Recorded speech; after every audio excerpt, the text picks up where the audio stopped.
It runs a specialized app called Driver Station for interfacing with and configuring to the control hub. The app provides several functionalities, including initializing and starting the robot, changing configurations, viewing a camera if one is connected, and viewing logs and errors. The driver hub contains 3 USB-A ports and up to 2 controllers can be plugged in. Prior to the introduction of the driver hub, an Android OS-based cell phone was used to provide the wireless interaction with the other Android OS-based cell phone on the robot. We will not be working with this old hardware system.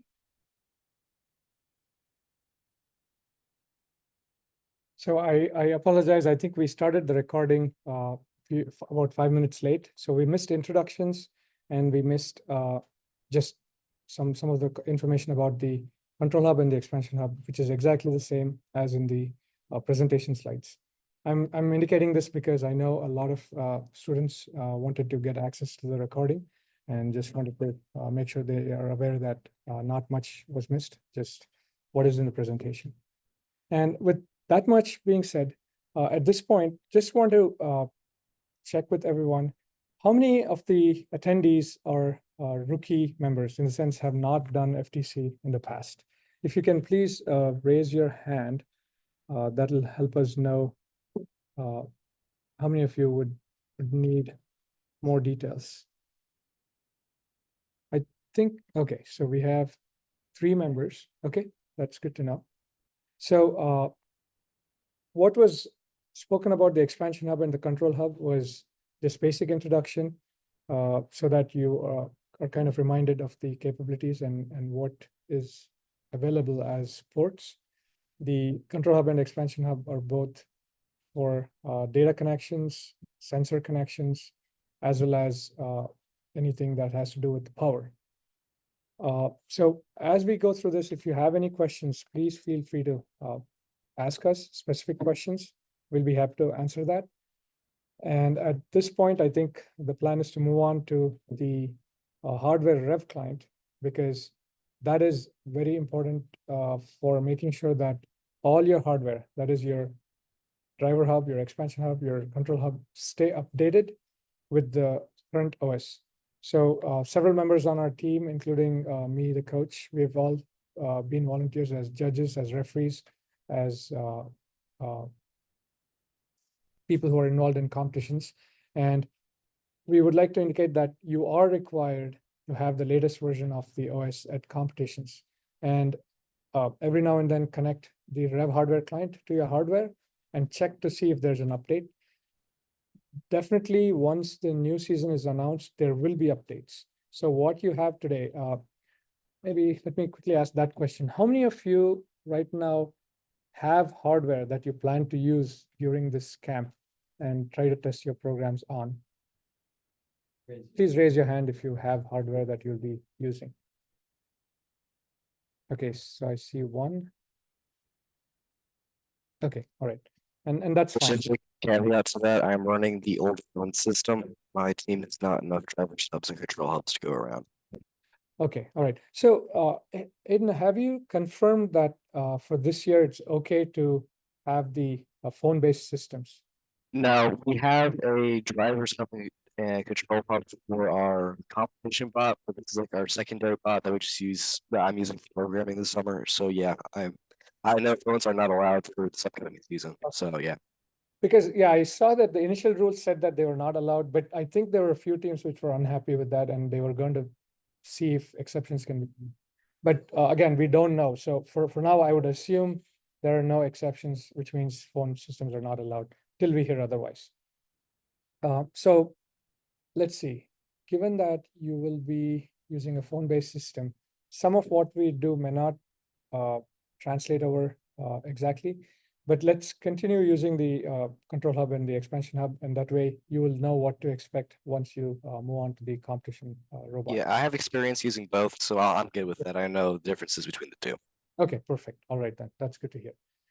So just so that everyone has the benefit of seeing how this is done and have a place to go back to and watch the recording, we're going to go through the exercise of connecting to a control hub, an expansion hub, and updating those. These are just important things we want to make sure are covered in the scan. So Rohan, are you in a state where you can start indicating that or showing that?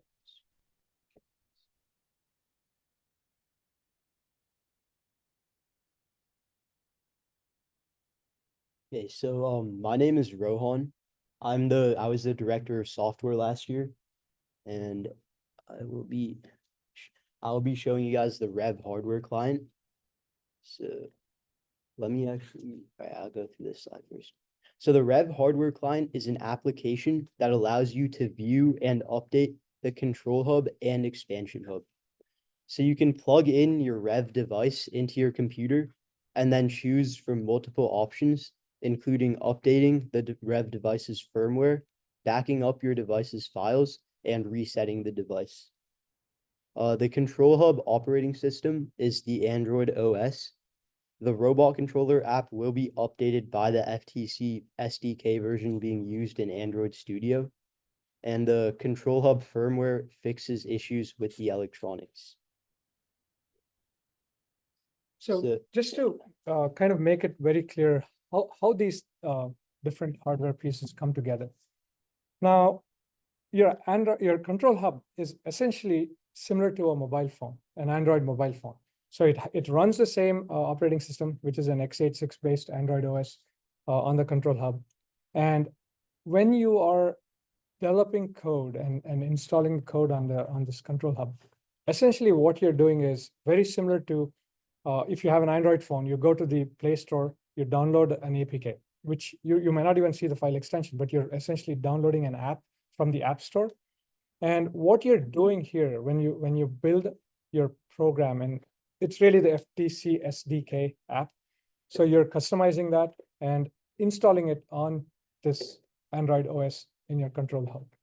And the Rev hardware client, what it does is it ensures that the specific versions of Android OS and maybe firmware, they're all staying updated on your control hub, on your expansion hub, and even on the driver hub. The driver hub has a second way of updating it, which is if you connect it directly to Wi-Fi access that has Wi-Fi that has internet access, then you're able to update the OS and the firmware on driver hub. But you could also do it by connecting it to the Rev hardware client. One more important thing, the Rev hardware client can only be installed on Windows operating system. So if there are Mac users, unfortunately, you will need a Windows laptop just for the ability to run the Rev hardware client. For the other things like running your Android development IDE, and for all of that, you should be good with a Linux operating system or Mac OS. So with that, if we are ready to go ahead and run the Rev hardware client and show what it looks like on the control hub. So if you give us a moment, we'll quickly get the camera to that. You can use that. Oh yeah. We have not louder.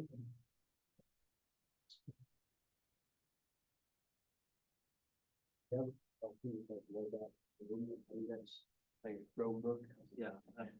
So right. Chromebook, because It runs with. right, but did we install Rev hardware client? I think you can. I think it works on Chromebook. Yeah. Okay.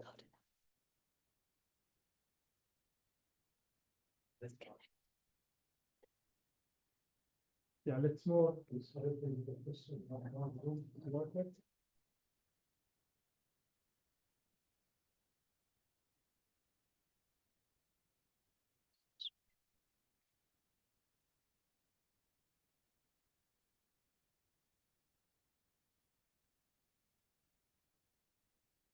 So I've just switched the screen share to a different laptop.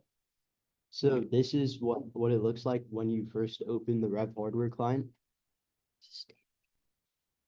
Yeah. Yeah. And so what you have to do is you have to plug in your device. So here we have a control hub plugged into our laptop. And so yeah, now you can see it pops up over here, a USB connection. So if you click on it, then that opens the like interface for updating the specific control hub or expansion hub. So you can actually see here, we have a couple of updates we have to do. So to do that, it's really easy. You can just update them. You can update them individually, or there's also a button here earlier to like update all. Yeah, so as you can see, it's downloading and installing the update. Yeah, And just a reminder that for the control hub, and I think even for the expansion hub, you will need to have the battery connected. So it has to be fully powered with the battery in order to be able to update it. Without the battery connected, it might still show up in the Rev hardware client, but it will have limited capabilities. So for the purpose of updates, please make sure that you do connect the battery to the control hub before you connect it to your computer.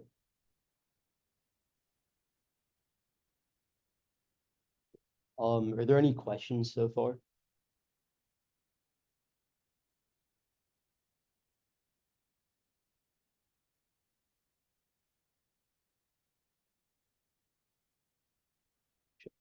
Okay, if there's no questions, then we can probably move on. Has it completed the updates? No, no, I don't think We can let that continue in the background. You can show the same for the expansion hub. Once that's there. There's only one USB port.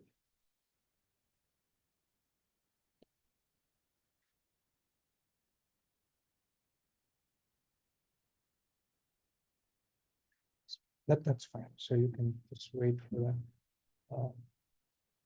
Let's see. And then in terms of the slides, was there a different one for driver hub or? Yeah. In terms of the Different slides slide? for driver hardware Mm, client. So if any of you have the hardware that you want to update, you can go ahead and do that parallelly. Yeah.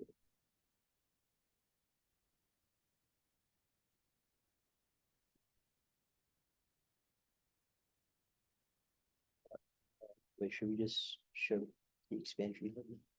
Okay, yeah. So let's disconnect the control hub now. Yeah. And you can connect the expansion hub, just show how it's. So Oh, that needs the. So yeah, Oh, the expansion hub is going to need a mini USB, which is different from the USB-C that's going to be used for the control hub. So please remember, you will need that different cable. We're going to go ahead and show the update of the driver hub at this point. so you just plug the driver hub into the USB-C. yeah USB-C port.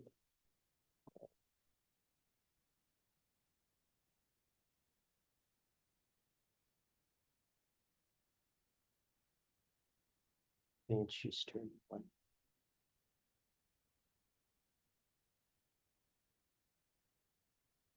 So it is strongly suggested that you have this check done every once in a while so that you stay updated, because you don't want to be caught in a situation where just before competition day, you make these updates and realize something's not working or your code needs to be fixed in some way. So please do this before your competition, well before your competitions. Yeah, so now the driver hub, the interface is really similar. And we can see that we need to update the app. So we can just update that.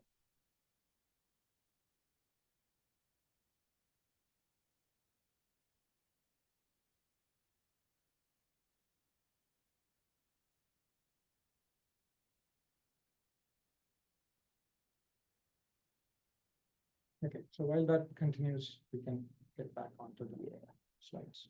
Okay, so yeah, and that's all.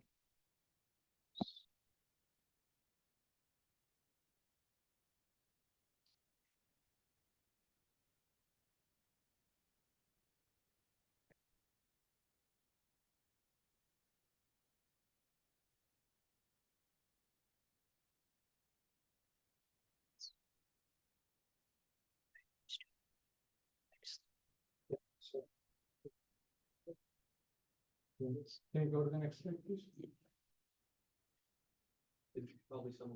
Yeah, there's someone else. Yeah. Okay. Cool. So let's start with an introduction to FTC coding. So I'm Sashmit and I was on the software team last year. So yeah, let's begin with this. So Java is the programming language used for FTC. So while we will not be teaching Java in this camp, it's going to be helpful if you are already familiar with Java and the basics of object-oriented programming. So this camp is going to focus on setting you up for being able to code with Java and allowing you to run some examples on your robot. So we have three main options for encoding, which is Android Studios, on-bot Java, and block encoding. So this camp is mainly about Android Studio, but we're gonna briefly explain on-bot Java before we get to that. And if you're using Android Studio, then it's compatible with GitHub, which is used for source control and collaboration among the team. Yeah. Wait, hold on, just say, I think, yeah, we have a question from Oh, Hayden. we did. Sorry, you guys were using version 9.01 for Android, or are you guys on the new version? Latest one was Latest one, I think, is Koala for Android Studio. No, I mean the actual FTC robot controller. Oh, that, I think it's 9.2 is the latest version. Okay.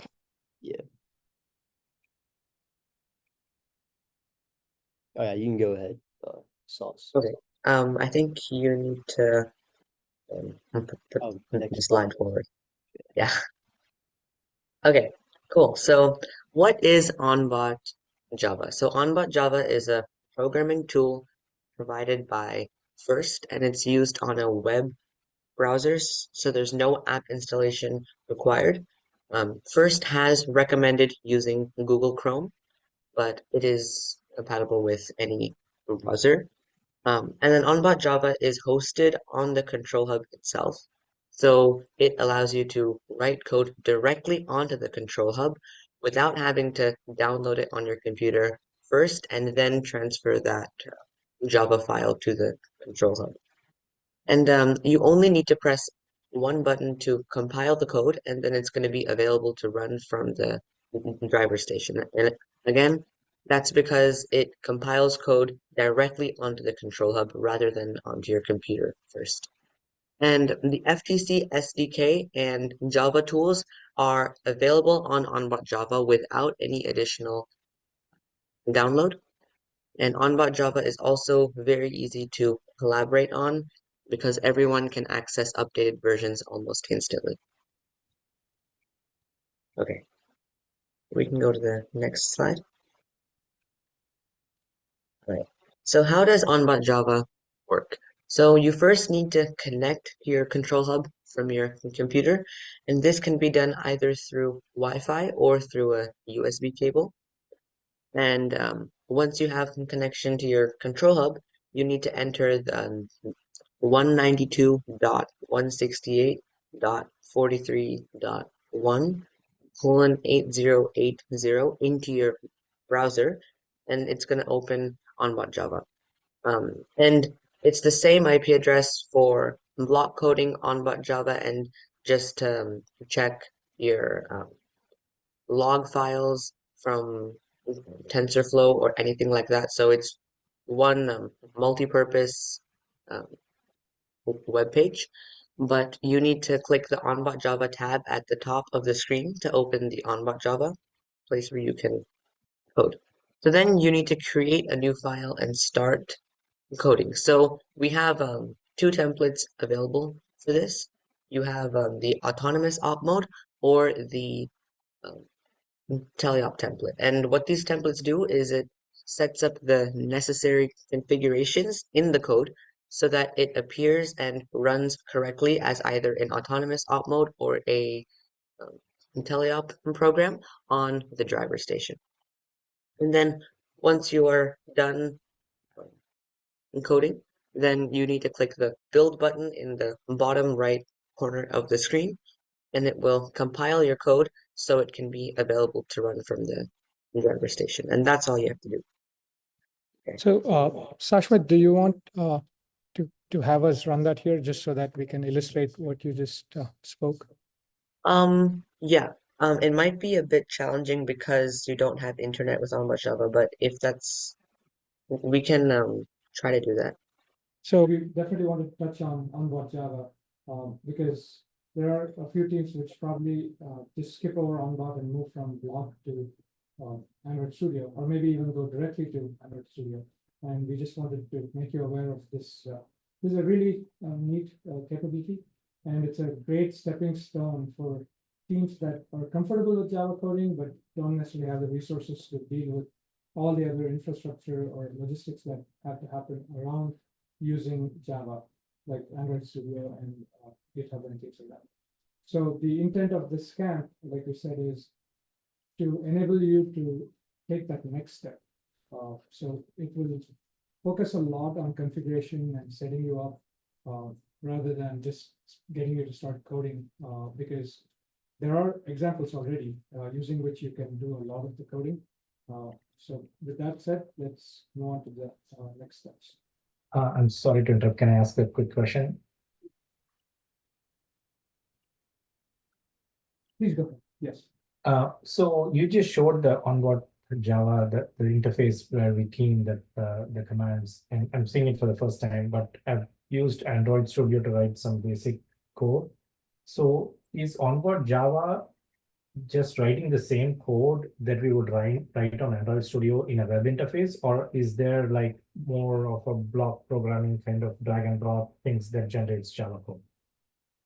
So there is no block coding involved in here. It's literally all writing of Java code in this interface. There actually one of the next few screens does a comparison. One of the next slides does a comparison. So Sashmat, did you want to jump in on this? Yeah. Okay. Yeah. So you can go on. You can go ahead. Sorry. Okay. So yeah. We can just advance the slide on the presentation.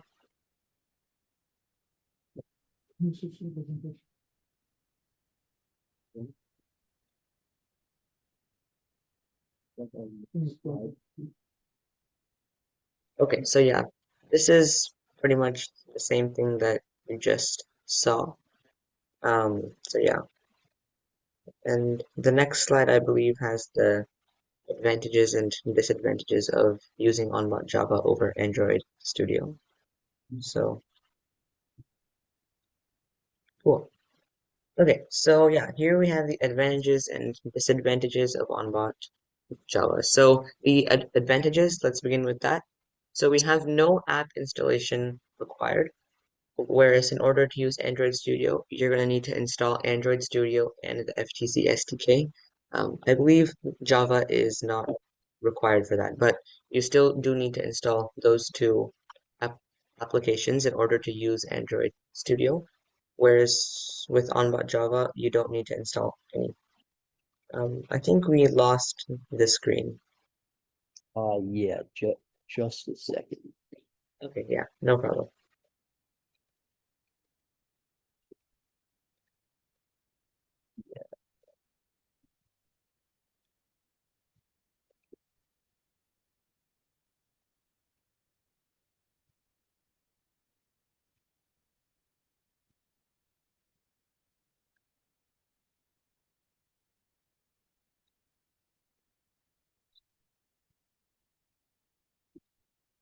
Was it? Yeah, this was right. Yeah, yeah.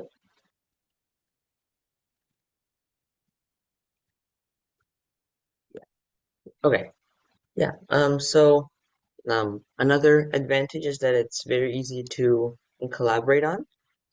And the build time onto the control hub is very fast. So it compiles code directly onto the control hub from your computer, whereas Android Studio will first compile the code into a file that gets downloaded onto your computer, and then you need to transfer that to the control hub. So it's just a bit quicker to get code onto the control hub so it can be tested.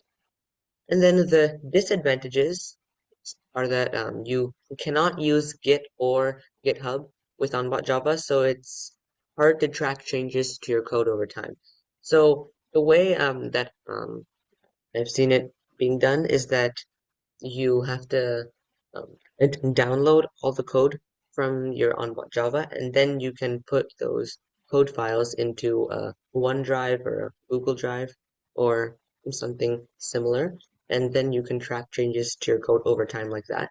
But it's definitely not as easy as using GitHub, which is already compatible with Android Studio. And then onBot Java also has limited capability to load external libraries. So it has the FTC SDK already there, but you can't really use any other external libraries besides what is included in the FTC SDK. And you also need to be connected to the control hub while programming. So there will be no internet connection, which is actually, you've already seen that. That's the reason we couldn't share the screen when we were demonstrating onBot Java, because you have to be connected through Wi-Fi with the control hub. And for that reason, you also cannot code if you are away from the control hub. However, you can download the code while you are connected and then work on it later asynchronously. And then when you have connection again, just upload that code. But yes, you cannot actually use onBot Java if you have no connection to your control hub. Okay. Now, having seen the advantages and disadvantages, I do want to add that there are some top teams which have managed to make onBot Java work for them for various reasons. That's the route they have chosen to go. And the wireless or the internet connection issue. So you could potentially add a Wi-Fi dongle in addition to your inbuilt wireless internet. So that way you use one of them to connect to the control hub and the other one to the internet. So that's one option we've seen teams do. So it really comes down to the comfort level of your team in both Java as well as with what we are going to teach right now, which is the Android Studio and using GitHub and things like that. So we see Android Studio and GitHub as a way to get closer to the industry standards, similar to what any commercial software development company might do. So that's one of our passions for making students become more aware of using that option. But if for any strong reasons onBot Java seems to be the right path to go, definitely we don't want to discourage that. So feel free to ask us questions, because we do have team members who have really worked extensively in onBot Java and can answer any questions. One question, and I don't want to keep interrupting. If it's stopping your flow, I can hold the questions for later. Not at all. No, this is the whole idea here, which is to answer questions and get you all comfortable with the path. Oh, okay, great, thank you. So you mentioned, I did not entirely understand when you mentioned to use a dongle to connect to expansion hub and control hub. Right. Okay. So our laptop typically has one Wi-Fi connection ability, right? It has a Wi-Fi radio on there. Yeah. And in order to use onBot Java, you will need to connect using Wi-Fi to the control hub. And when you do that, you are going to use up that Wi-Fi radio, which you have on your laptop or computer. So what you could do is you can add a second Wi-Fi dongle. That way your computer or laptop has the ability to talk to two different wireless networks. So you will have to get comfortable with the right subnets and things like that. The IP address range will be different for the control hub connectivity, and it'll be different for your internet access. So if you are comfortable with some of that wireless and network connectivity stuff, then you can have one, your inbuilt radio, for example, talking to the control hub, and the external Wi-Fi dongle which you add, that wireless connection can be to your whatever Wi-Fi access point you have and give you internet access. Understood. That's a great point. I didn't realize that it would work that way. Thank you for that. Yeah, sure. And Yeah, just kind of stressing on one more point, which is with onboard Java, the active coding needs to happen when you're connected. So it's really one person at a time who can do active coding on the control hub. But like Sashmit mentioned, there are ways in which teams have found a way to collaborate, which is you download all the code, you work on it asynchronously, especially if you're working on different pieces of code, then it shouldn't become too much of a blocker. So yeah, if there are any other questions about onboard Java, please go ahead, anyone. So would you say that onboard Java is good for quick prototyping, but eventually go to Git, or like what are the pros and cons of using either one?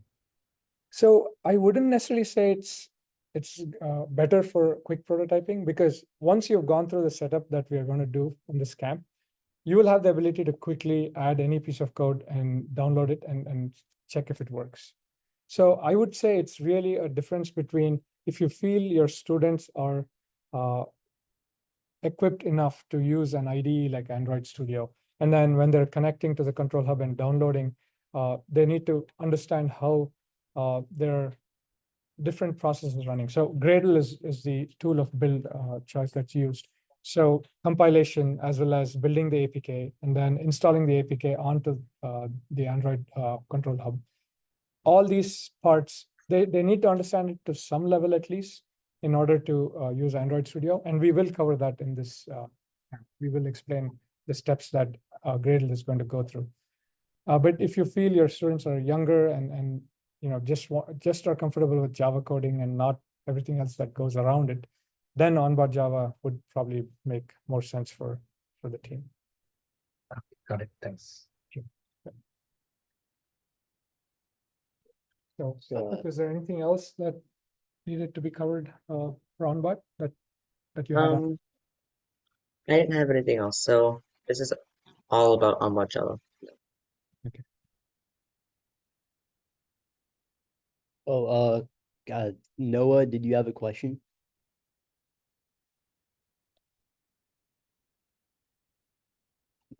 Is your attendance raised? Yeah.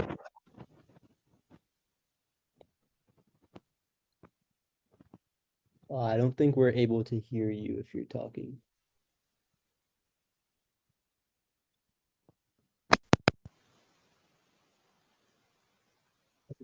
Let's check. Yeah, if you want, you can just put your question in the chat and we can answer it that way. Just say that to Noah. Yeah, Noah, if you had a question, you can just, oh yeah, Okay. here I think it's there. Oh, I think he was asking in the chat, can you go back to the previous slide? Just a second. Yeah.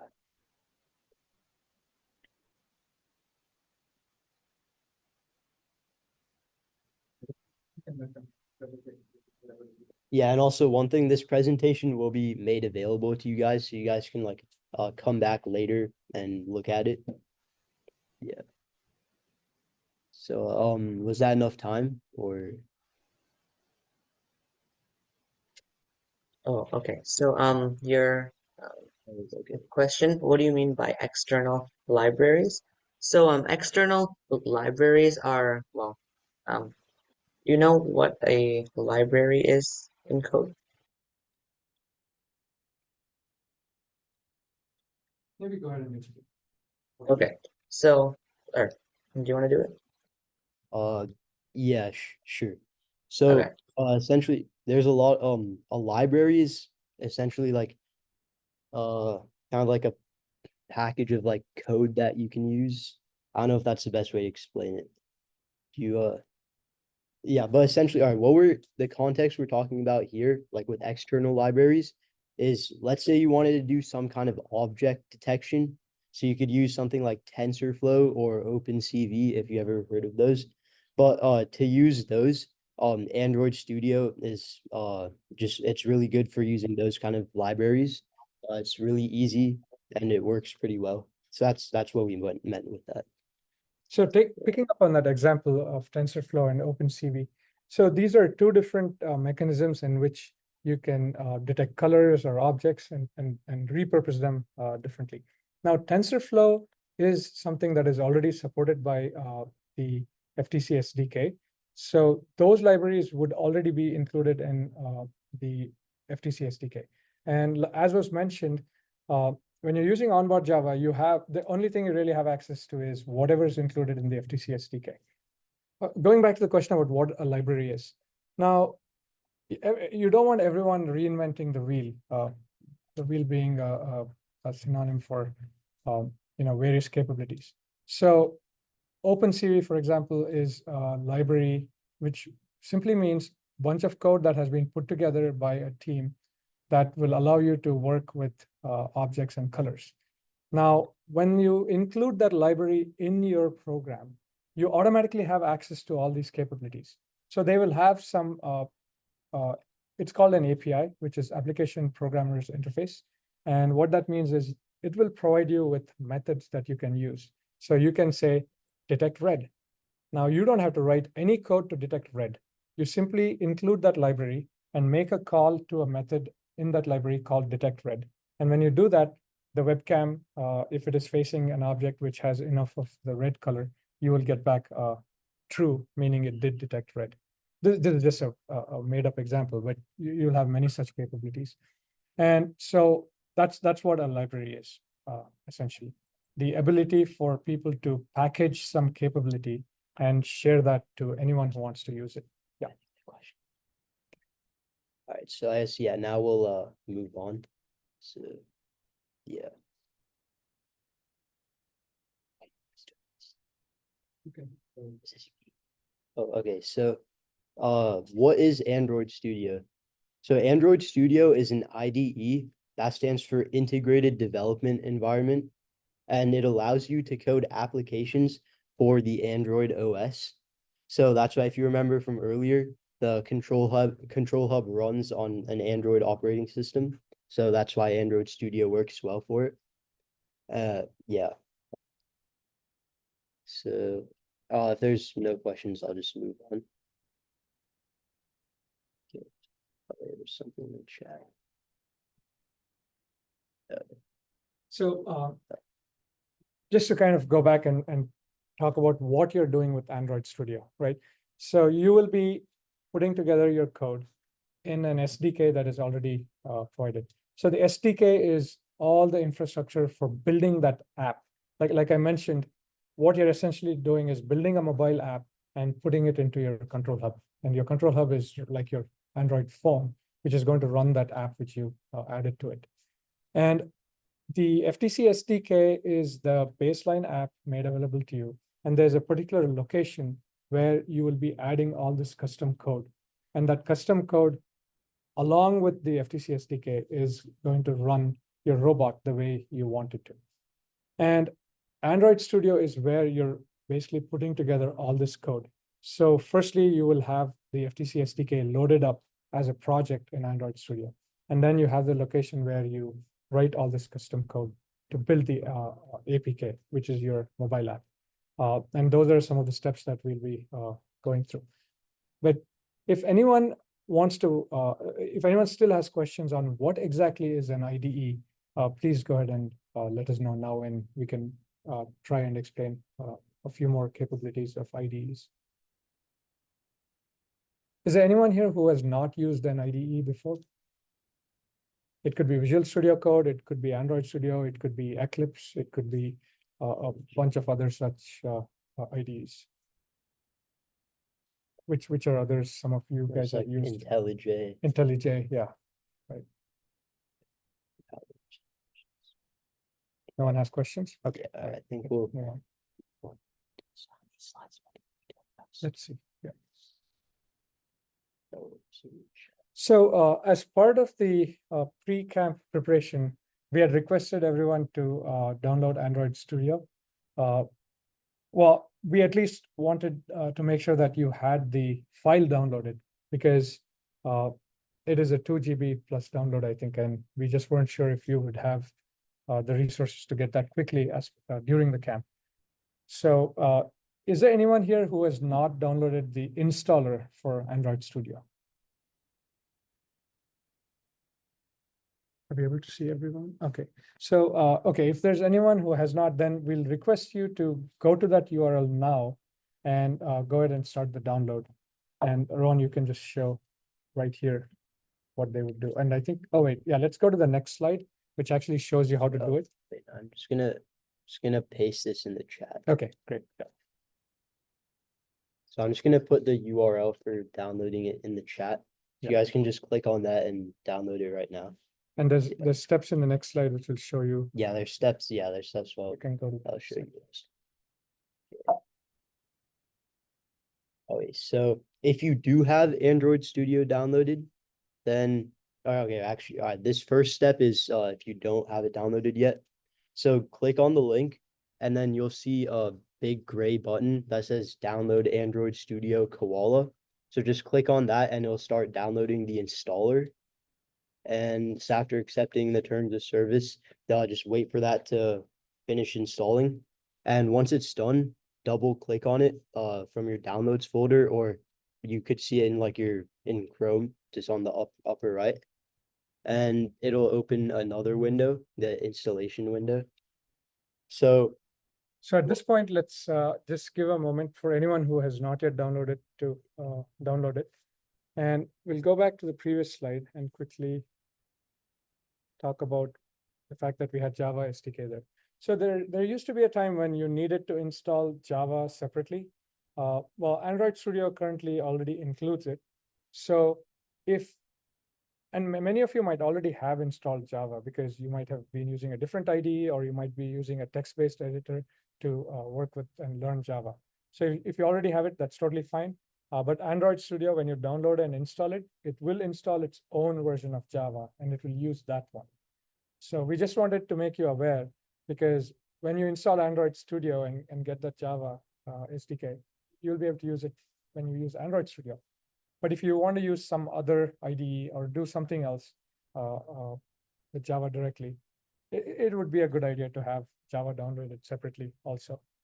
And the FTC Software Development Kit, that is the SDK, you will be downloading that next. But before that, we want to make sure that everyone has downloaded Android Studio as well as installed it. So we'll leave it at this point and wait for anyone who has not yet installed it also to go ahead and follow these steps to install it. One question on the Android Studio version. I see that the versions get updated pretty frequently. So do you have a recommendation of should we be in the latest, or we can be there on a version that's a year old? So what I would say is at the beginning of every season, it's probably a good idea to download what's current at that time. But through the season, you don't necessarily have to keep updating Android Studio. Now, some of the plugins and such extensions might require updating. I would be careful about updating something just before competition, because we have seen some things break. So what I would suggest is, especially before competition, do not make any updates to Android Studio and related extensions. Whereas the FTC SDK, for that, yes, please stay on top of all the updates for that, because you do want the latest one going into competition. They don't typically release something just before competitions, but I would say if you know something has released, do not wait too close to competition. Go ahead and update to it sooner so that you can take care of any issues you run into. Thank you. Sure. So yeah, we'll just wait for confirmation from everyone that they have installed Android Studio successfully. yeah, so if you have finished installing the installer and opened it and see second. And if you see like a window sort of like this, then just raise your hand and we'll wait for everybody to get to that stage. Yeah, so if you installed the installer, opened up the installation window and see something that looks like this, then yeah, just raise your hand. Okay, all right, so Hayden's done with that. And here I will go back to this slide.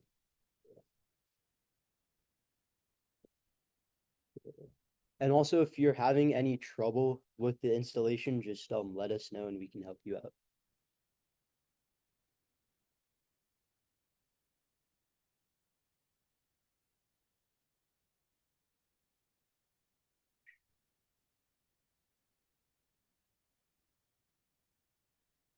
Okay, Noah, you said you're having trouble. What's the issue? And if you want, you can also share your screen and we could help you. Just let us know if that's what you want to do.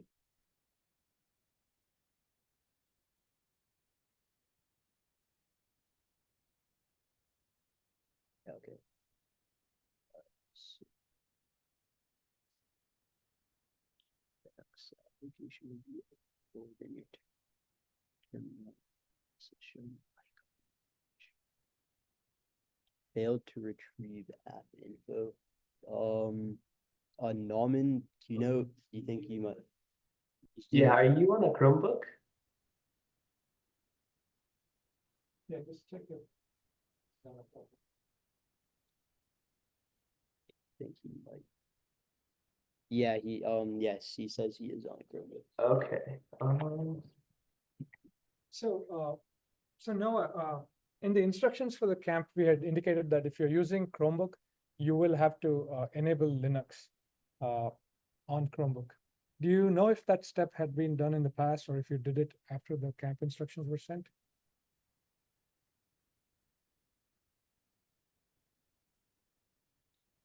So I see a yes. Is that in response? Oh, that's from earlier. No, okay. So I know we are in a breakout room. Yeah, maybe we can do that. So future Martians, can one of you go into a breakout room with Noah and see if you can get Linux enabled on his screen Chromebook? All right, I can go ahead and do it. And Naman, I don't know if we have the instructions anywhere, but we had basically looked it up and done it. Yeah. Okay, I will go ahead and create the breakout room. Yeah.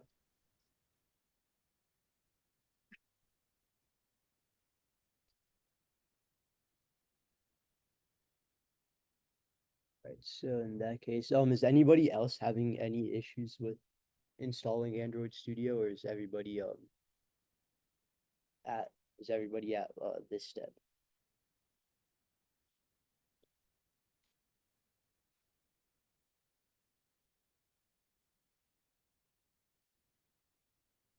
And I think everybody's ready, so we'll move on to the next step. So once you have the installation window open, oh yeah, okay, one thing is, oh yeah, really quick, Noah, could you join the breakout room? That way, Norman can help you out with. There should be a breakout room option. I don't see it. Oh yeah, I'm following him. Oh yeah, I think if you just click on more and then click on breakout rooms, yeah, you can just join room 1. Yeah.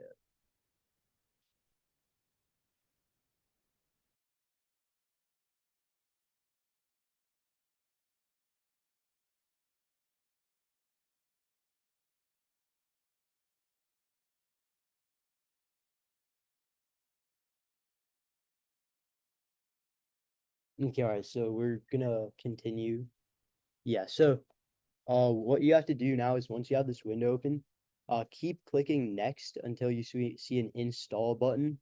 So that should look something like the picture on the right.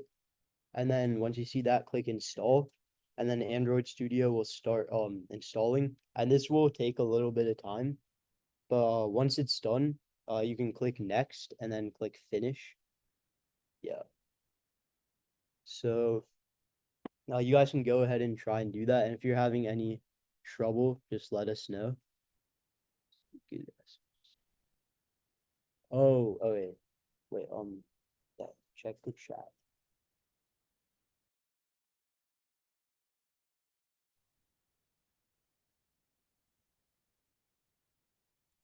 Yeah. Yeah, okay, I just saw your message. Yeah, no, I think that should be fine. That's. Let's see. Is he on the breakout room? Yeah.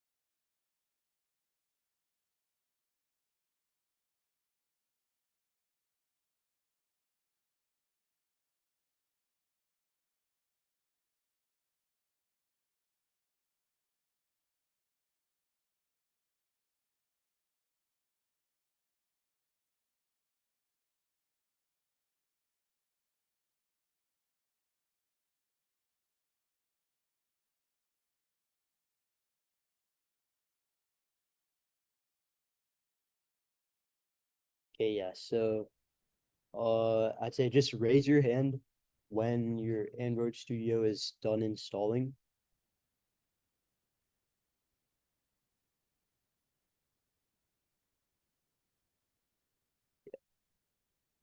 And also, if you're having any trouble with anything, just raise your hand or send a message in the chat.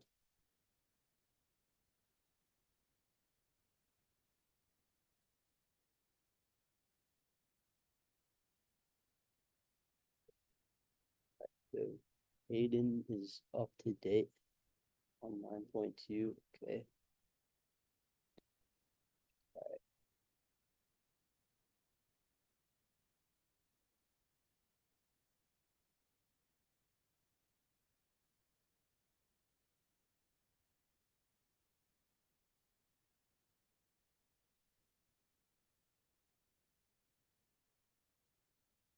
All right, so is anybody's Android Studio not installing, or are you guys just waiting for it to like finish up?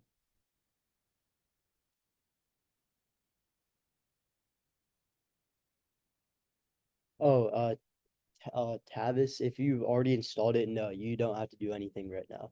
You can just wait for the next steps, which would be GitHub. Okay, Stefan, you're just waiting for it to finish. All right.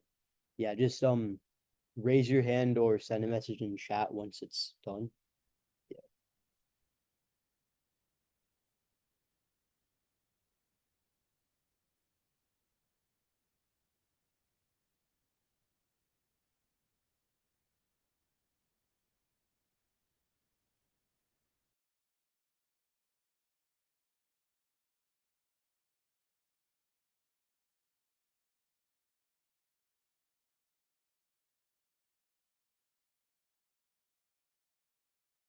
Okay, so per rule, you're done. All right, that's great.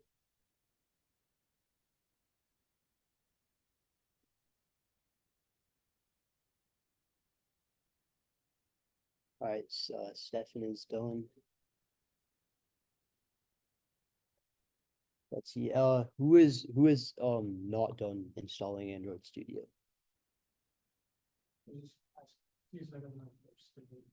Yeah, if you're still waiting, just raise your hand if you're still waiting for Android Studio to install.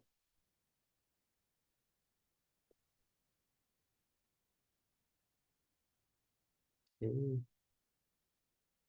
I don't think anybody's raising their hand. So, all right, in that case, we'll move on. So, all right, so next step. Okay, this is the continued. So, once you're done installing, Android Studio will open, but you're not done yet. So, what you have to do is you have to click OK on the import settings screen, and then click Don't Send on the Help Improve Android Studio screen. I mean, if you really want to, you can click yes, but I'd recommend to click Don't Send. And then you'll see a screen saying welcome. So just keep clicking next on it. And then at one point, you'll see something that says standard install. So click that and then click next. And you can pick whatever theme you want and then click next again on the Android SDK screen. Unless you want to change the install location of Android Studio, just click next. And then keep clicking next, accept all the terms and services, and then click finish. And Android Studio will install a couple more files, and this will take some time too. Yeah.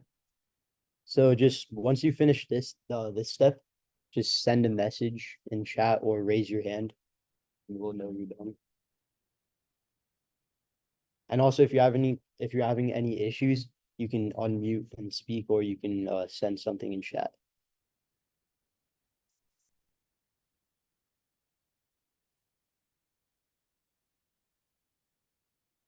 Okay, Stefan is done with that. All right.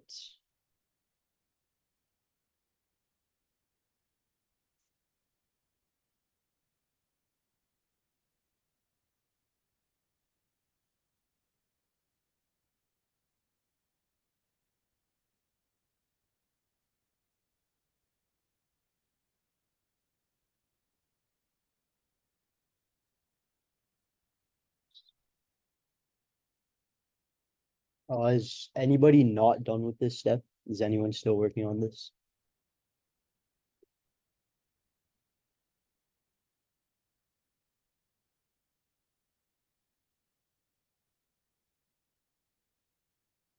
Alright, I don't think I see anything, so. Alright, I think in that case, we can just move on. So. Next up is installing the FTC Java SDK. So for this step, what I'm gonna do is I'll send this link in the chat. Yes, this link in the chat. Just click on it and then yeah. 1 second. All right. Okay. So click on that link and then I can show you from my screen too. So you're gonna click on that and then you'll really quickly go back here. So download or click on the button that says source code .zip. So that's this one, this right here.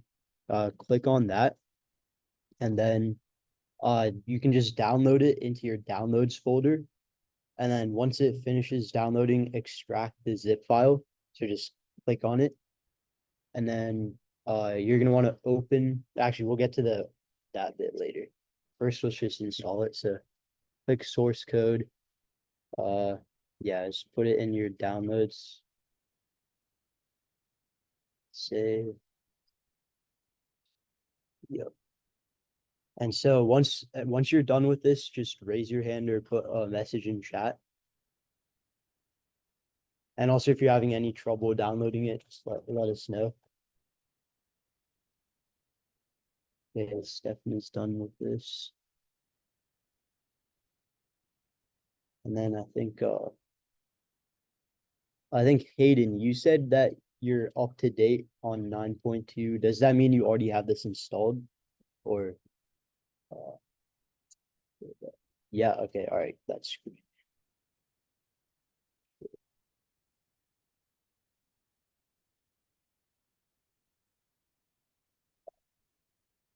And is anybody still downloading this file? And is anyone having any issues with it?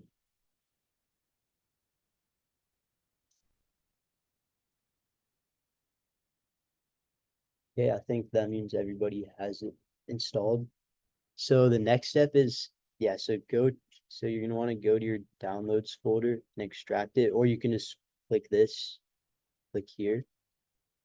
So you want to extract it. So then now you're gonna see, yeah, you're gonna see this file above it. And that's what we want. So once you have that done, you can open up Android Studio and yeah, so open up Android Studio and then you're gonna click open. Yeah, and then go to your downloads, find that thing folder we just installed, click on it, and then you can click open here. And then you're gonna get this screen, just say trust project. And yeah, wait for it to open up. So it's gonna look like this, and it's gonna take a little bit for Gradle to finish syncing all the files and whatnot.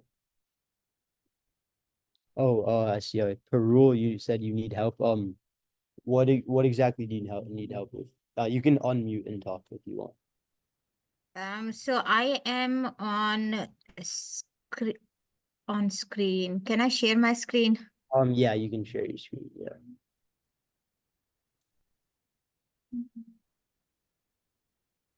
So Okay. this is where I am.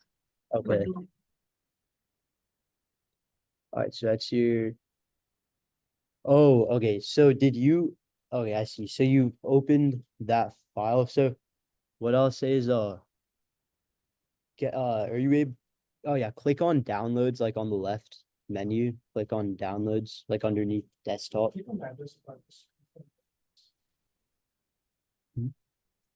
Yeah. Okay. So, oh, all right. Yeah. So that's good. That means you've extracted the zip file.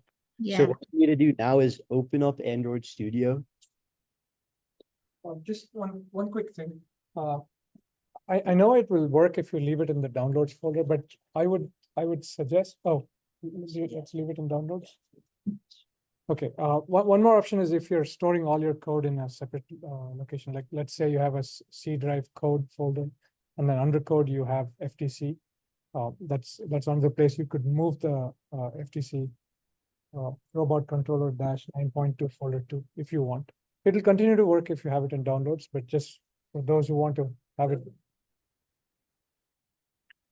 No, it is. So I moved it to documents for now. Oh, yeah, Okay, that's fine. and that's fine. Oh, you moved it to documents. Okay. Yeah. It can stay in documents, but let's make sure that was extracted. Can you please go to documents? It was? Yeah. Can you right click on that and go properties, please? Because it might still be a zip file. Yeah, it is still a zip file because in the type it says compressed zip folder. So if you can please right click on that and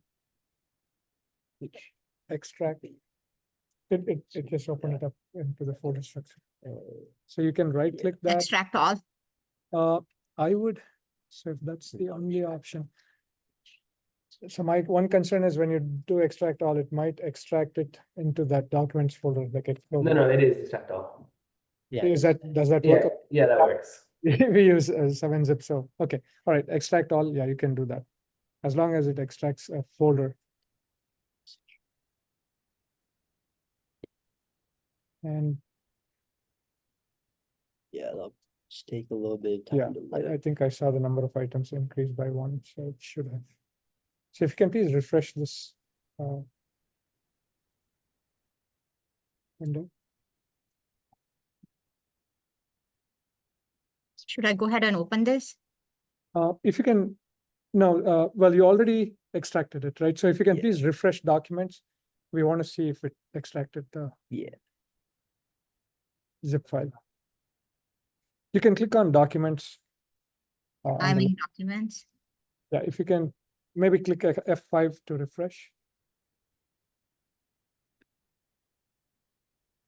That's it. I've refreshed here again. If you're not seeing, Maybe try scrolling down. Yeah, scroll down a bit. Oh, yeah, that's right. It might have tracked to the bottom of the folder. So You this can- is the file folder I have.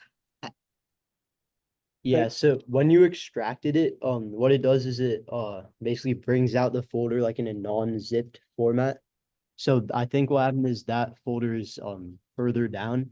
So are you able to scroll down through your documents? and just one more thing I would strongly suggest for the students who are all doing software development, turning on file extensions would be a good idea because it tells you exactly what file you're working with, especially when a class file and a Java file could have the same name, exact same name, but the file extension is different. So I would strongly suggest enabling file extensions. But Earl, if you can please scroll down in that window which you have open, we want to see if it extracted. That's the end. Oh, This is that- the Oh, end. maybe it is stuck. Oh, maybe it is stuck. We're not seeing. Oh, your screen share.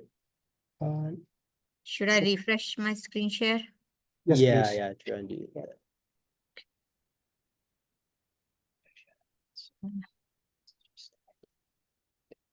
No, please scroll down on the right. Yeah. Mhm. That's weird, guys. Right, let's. Oh, yeah, okay, there, okay. Okay, so Yeah, now so if you just, can please scroll yeah, back scroll up, up a maybe the little, folder is scroll up there. slowly. Yeah. Yeah, Okay, just it's keep, not sorted by name. If you can please sort by name, then we can. yeah, just click this. Okay, and then F. Oh, Yeah, yeah, it's right there on Okay. FTC robot controller underneath classroom. okay, so, yeah, that's what we want. So basically, now what you can do is if you open up Android Studio and click open, like in Android Studio, so. Yeah, are you sharing your whole screen or just, this window? I can share my full screen. can, That'd be helpful, I think. okay. Yeah. Mm.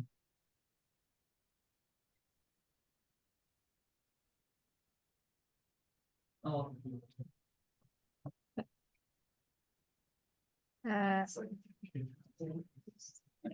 Okay, yeah, so click open. Not just a meme thing. Yep, and then go to your documents. Is it just? I don't know if the here, wait, click the down arrow or there's an arrow pointing like right. Here, document setting. Yeah. No, you have to go to your users and then to your user. Will it help if somebody can come into breakout room with me so I don't like, hold everybody? Oh yeah, we can do that. Yeah, that's fine. Thank you. Yeah, you can go into a room with Norman. Yeah, thanks. All right.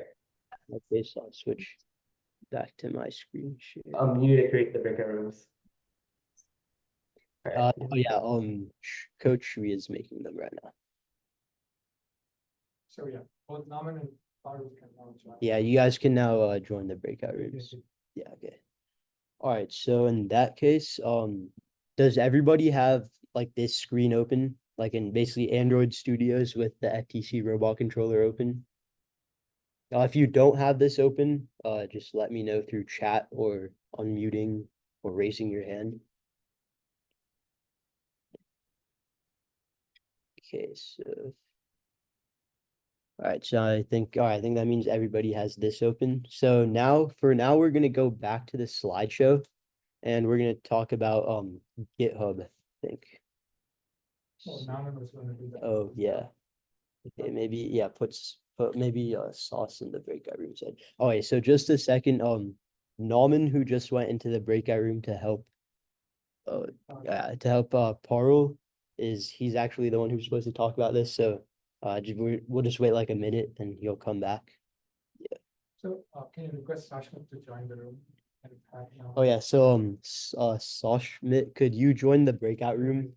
And okay, all right, that's great. Yeah, so Norman should be back in a second.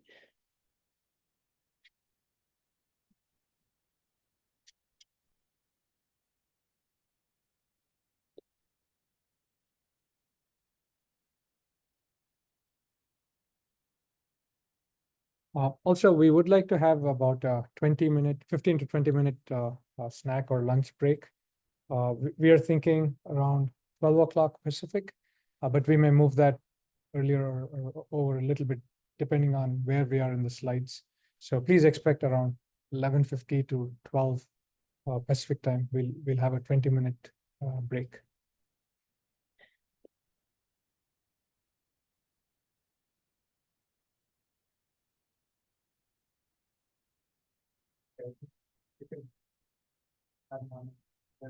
Oh yeah, okay, Norman, you're back. Okay, so yeah, Norman, if you wanna talk All about right. slides, wait, let me just get the slideshow. Yeah. Okay.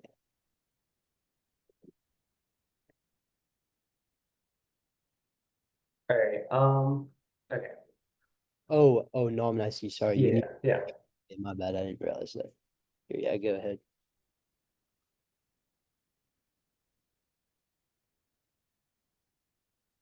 Maybe Oh. hold on 1 second. Yeah, wait, 1 second. Yeah, okay, so Tavis, you are extracting code from the zip file. Okay, so are you done extracting it? Like, do you see a folder, like an unzipped folder that says FTC robot controller?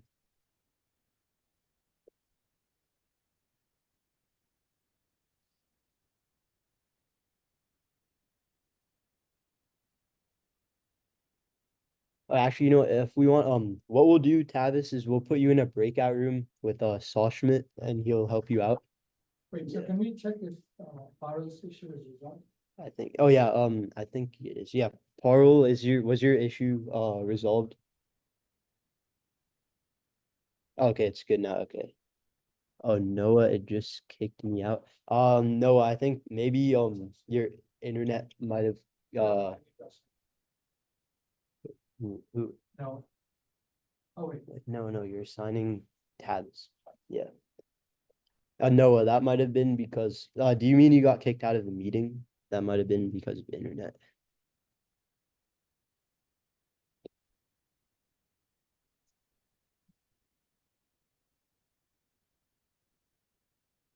Oh, yeah, and also, so Tavis, okay, good. You have that folder. Oh. So Tavis, what we're gonna do is we're gonna put you in a breakout room with Saul Schmidt. So is that breakout room finished? Yeah, so He's already. in. oh yeah, he's in it. Okay, good. So Noah, you said the web page glitch. Are you talking about the FTC robot controller like web page on GitHub? Oh, the meeting. Okay. Okay. Oh yeah. Like yes, as okay. I think Just it's check it out, it's good. yeah. So what step are you at in that case, or do you have the FTC robot controller opened up in Android Studio?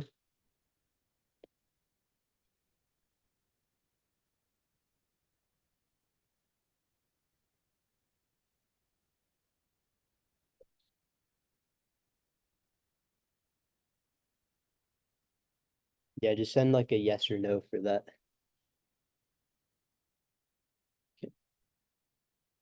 Oh yeah, you have that. Oh okay, I forgot. You have that Linux issue. Okay, think in that case, I think we'll probably just get started on the GitHub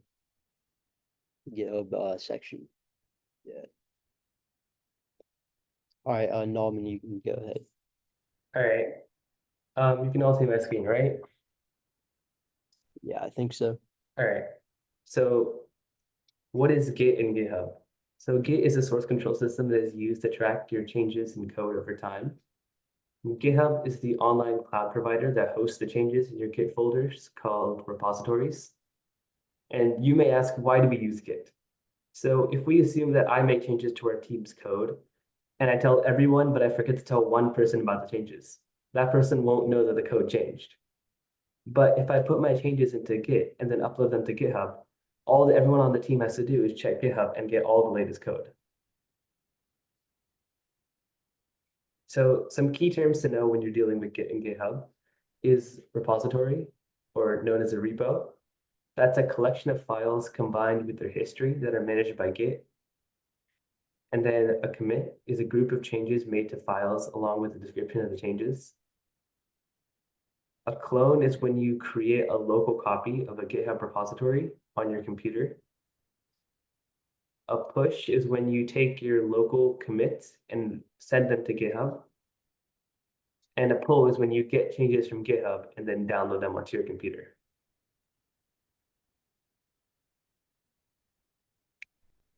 Naman, I'd just like to add a Mhm. couple of sentences about just code repository management systems in All general. right.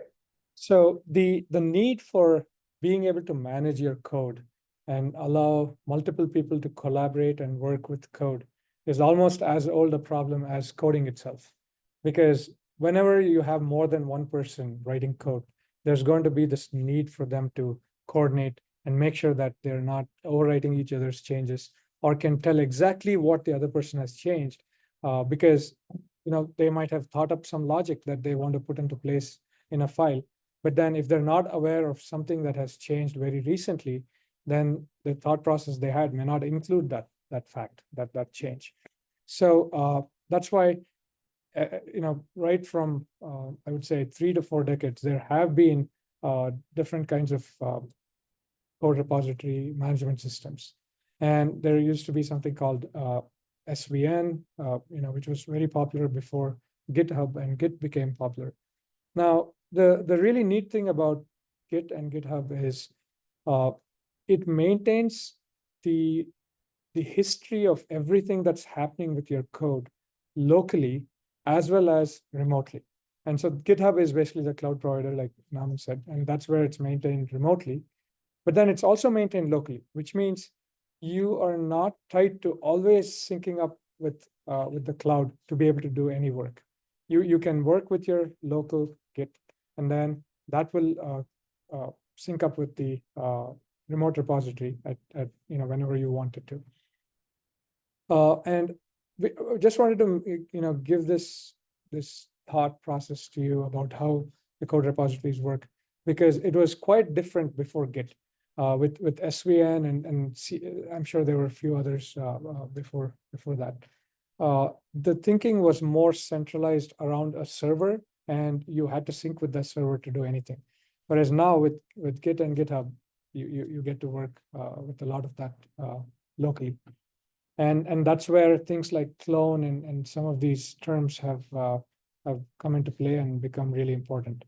Now, you don't really need to completely understand exactly how Git and GitHub work, but please feel free to ask us any questions as you're listening to things and as you're doing stuff with Git and GitHub. If you have questions on how something's working or how something's, why something's being done that way. Naman here is excellent. He really knows Git and GitHub really well. So he'll be happy to answer any questions. Right, Naman, you can take it back. All right, so let's go ahead and start. So first of all, we need to install Git. So if you're on Windows, you have to go to this link, which I'll send in the chat.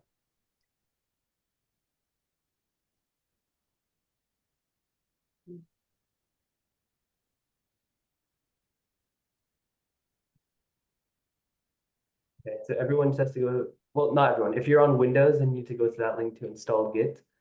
But if you are on macOS or Linux, you already have Git installed by default. So I'm just gonna go ahead and walk people who are on Windows on how to do it. Okay, so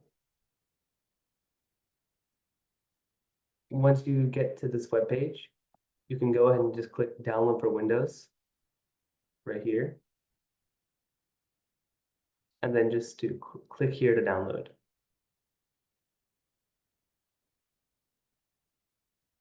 And this will start downloading the installer. So we'll wait for that to finish. Was everyone able to get the installer downloaded?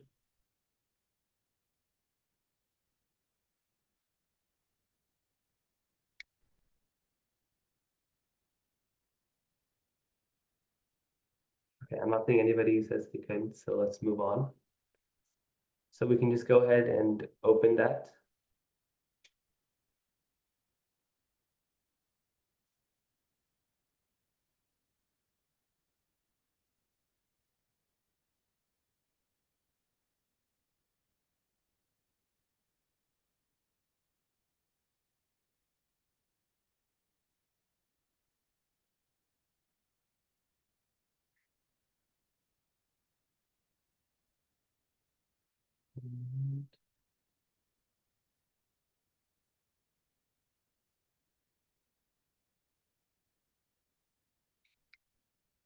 One second, it's not opening.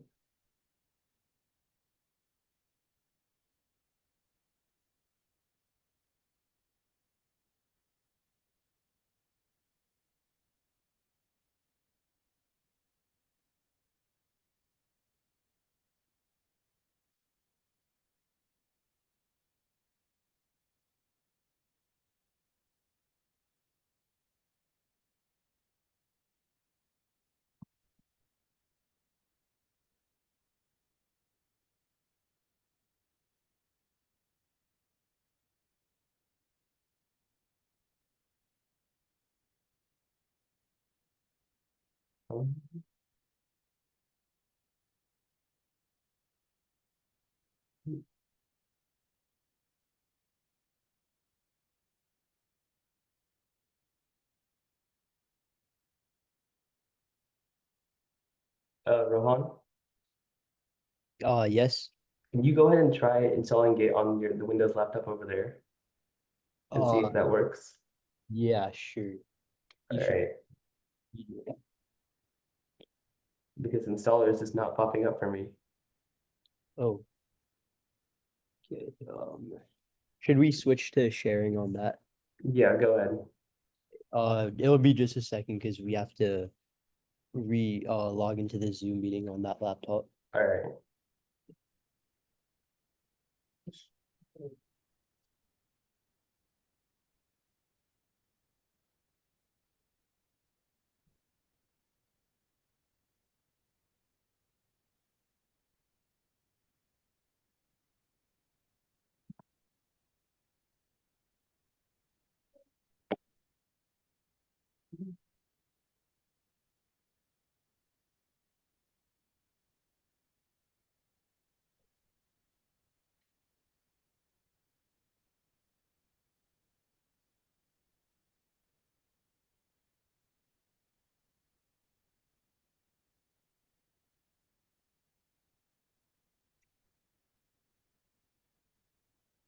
Oh wait, Norman, could you resend the link really quick? Yeah. That laptop just joined.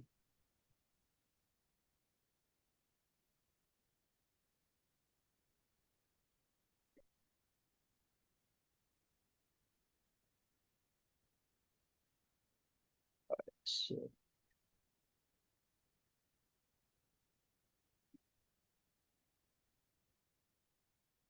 all right, so yeah, I'm gonna share my screen. All right. Okay, so we just need to click this. Yeah.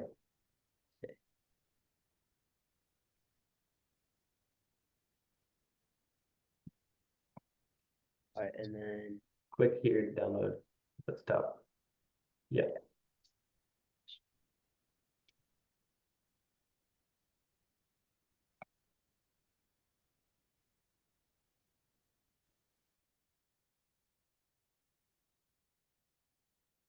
all right.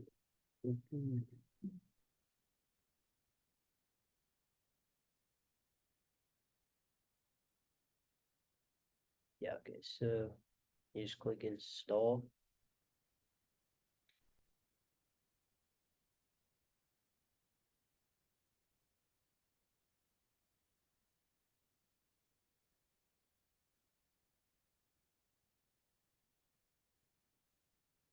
Rohan, just uncheck only show new options.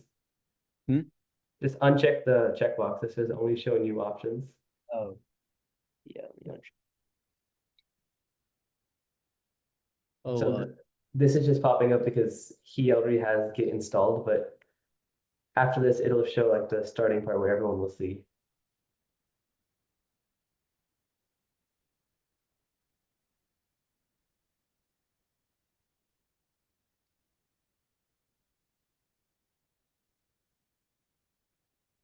all right, so finish.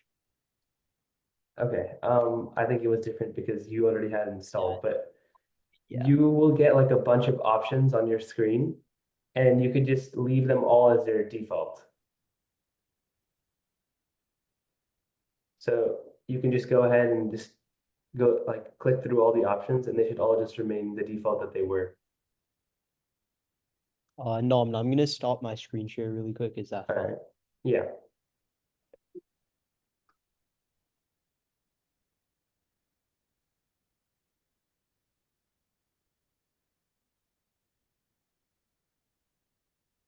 Oh, Sashma, I see you have a. Alright, so you said just got back from helping Tavis. Okay, so currently, Norman, do you want to fill Tavis in on what we're doing currently? Yeah. So we just went to the URL and this URL and we just downloaded Git. If you have Windows, you need to do it. If you don't, if you have a Linux or a Mac OS, you don't need to follow that step. You can just skip that for now.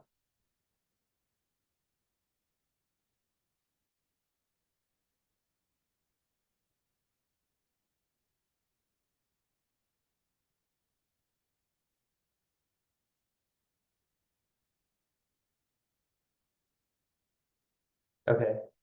Can everyone raise their hand if they managed to install Git properly, or if they're on Mac OS or Linux, they're just waiting?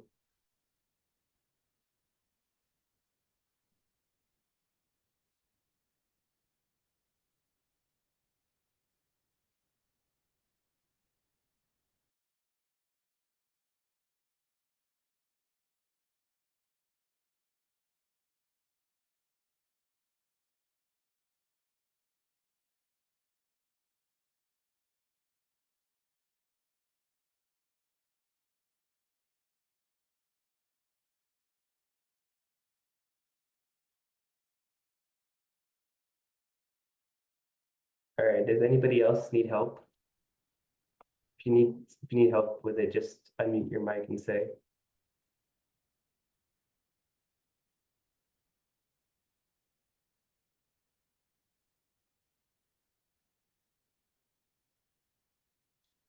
All right, I guess we'll continue then.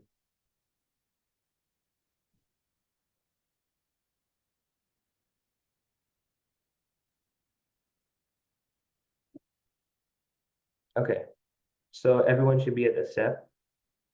So now if you're on Windows, you can just open up your search bar and just search for Git Bash, which is a new app that should be added now. So you should be able to open it and it should pop up like this. If you're on a Mac, you should just open up the terminal app, which was already installed for you.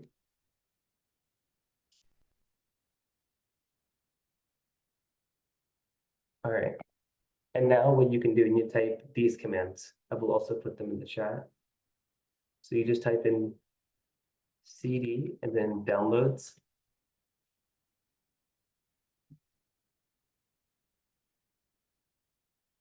And then you'll type in cd FTC robot controller. Might have to be.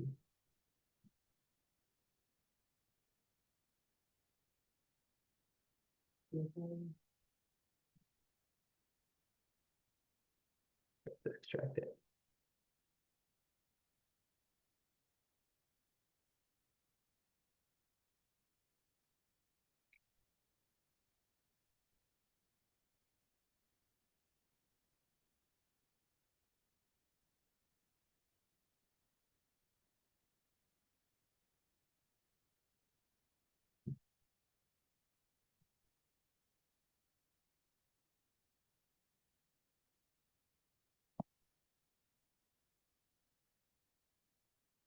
One second, it's extracting. All right. We should be able to just repeat this command and it'll work now. I will put that in the chat as well. And then now we can run the last command, which is git init. Wait, Hayden, did you have a question? Oh, sorry. My bad. Oh yeah, sorry. All right, so we ran git init. I'll put that in the chat as well. And what this command basically did is it set up the folder to become a Git repository.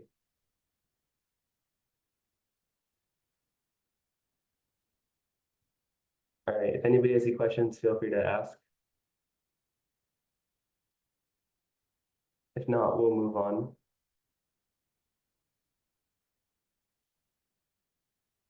All right. So now we need to do some setup steps. Does everybody here already have a GitHub account created?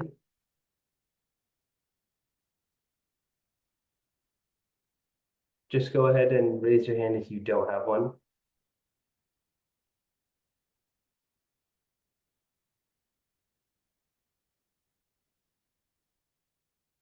Okay, so it seems like everyone should have it. If you haven't, you can just go ahead and go to the link I'm putting in the chat and create one quickly.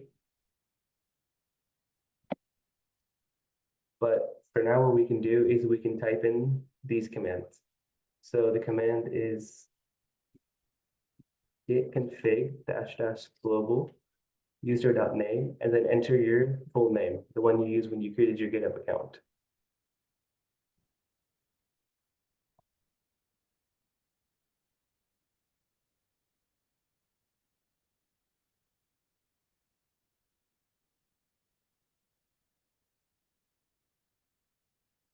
And then you also do the same thing, except with your email address. So it's git config -- global and then user.email, and then enter in your email.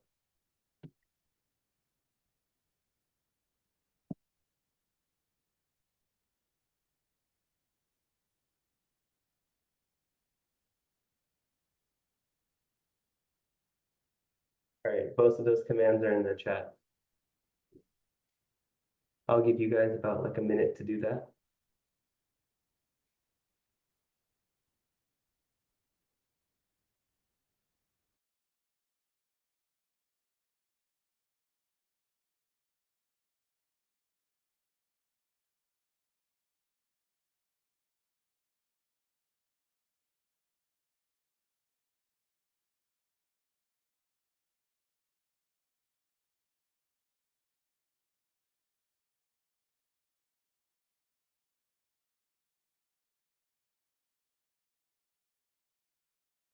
Yeah, Norman, did you answer Parul's question?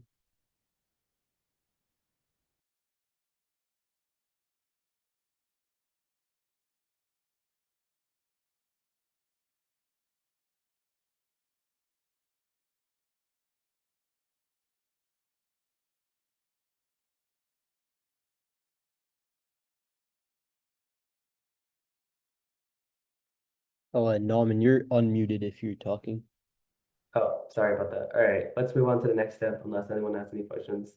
But yeah, I think Parul had a question, or did you already answer that one? Oh, okay. I don't think you guys heard it when I was muted. So after you do that, you just go to the Git bash terminal on Windows. You just open that up and then you enter in these two commands. And you replace your name and email address.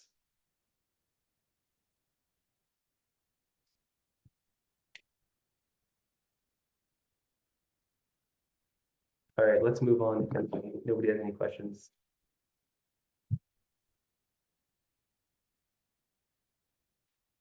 All right, and let's actually use, now that we created our Git repository locally, let's actually use it in GitHub.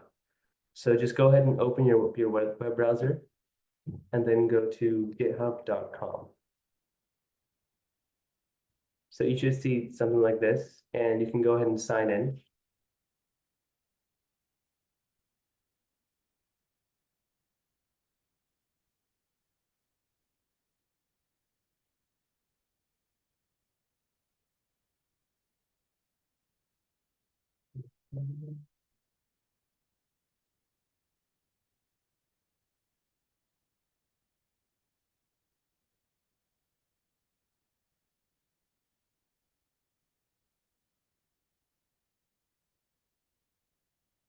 All right, once you sign in, you should see a screen that looks something like this. And we can just go ahead and click the green new button right here. So you just click that, and you'll be brought to a screen that looks like this. So over here, you just enter in a name. And the name you said it is preseason FTC SDK, like this. So I will put that name in the chat. It doesn't really matter what name you put it, but it's easier right now to just enter it like this. So all the commands that we do are the same. So I'll say preseason FTC SDK.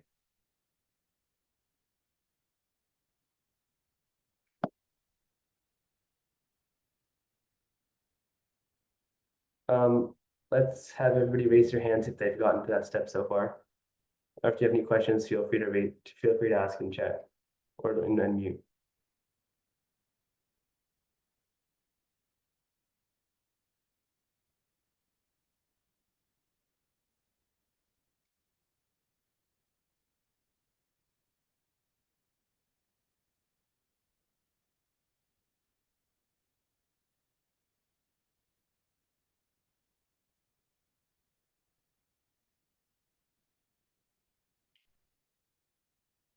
I'm not seeing any raised hands, so does that mean everybody got it?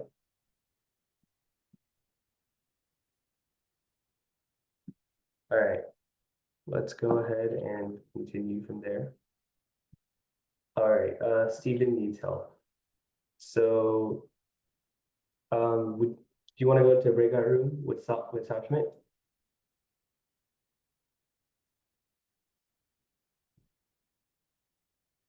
All right, Rohan, can you go and create that? Sorry, just a quick one. So when they need help, maybe we'll have them indicate what the issue is in case someone else has it. And also, All right. also so that everyone's just aware of potential issues. But then when it needs actual work, then they can go into the breakout room. All right. And by the way, your video is like frozen for me. I'm not sure if that's just me, but your guys' video is frozen. I was kind of by design. Here, I can unfreeze it. Okay. Just a second. Yeah, okay.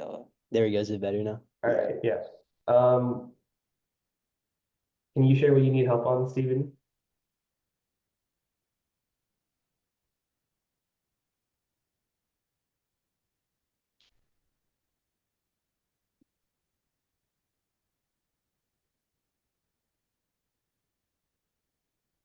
Oh, he needs the commands.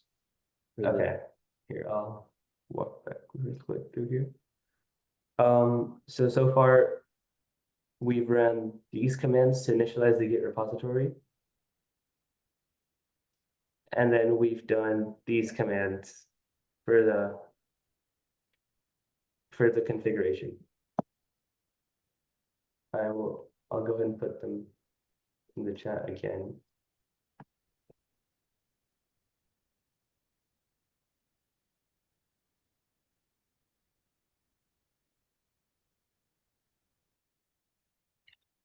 I think we have a request to go back one slide.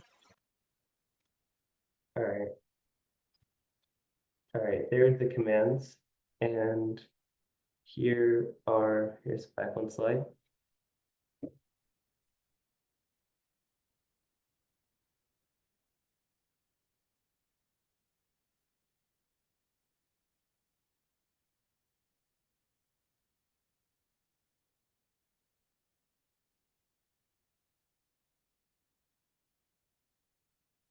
All right. Is there any more questions, or can you move on? Yeah, Rohan put all the commands as pictures in the chat as well. The last one we haven't gotten to yet, so just hold off before running that.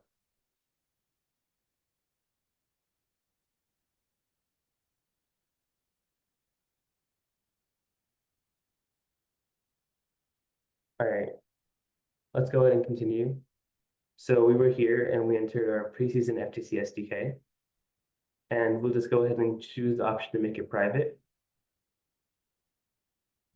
And then we can go ahead and click Create Repository. So now we should all see some screen like something like looks like this. And that's good. That means we've done it properly. Now we can go ahead and let's go to the slide. All right. We can go to the Git bash terminal here and start entering some of these commands. So we can type in git remote origin. And then you put in your GitHub username. I'll put in mine. And then you just click enter.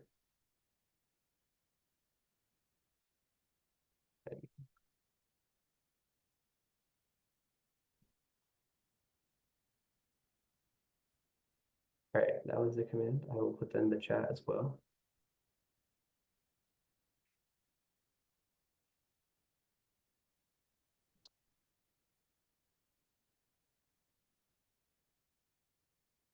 All right, the command is in the chat as well. And then we just run so what this command does basically is it tells our local Git repository to follow what's happening on the repository we created on GitHub just a second ago.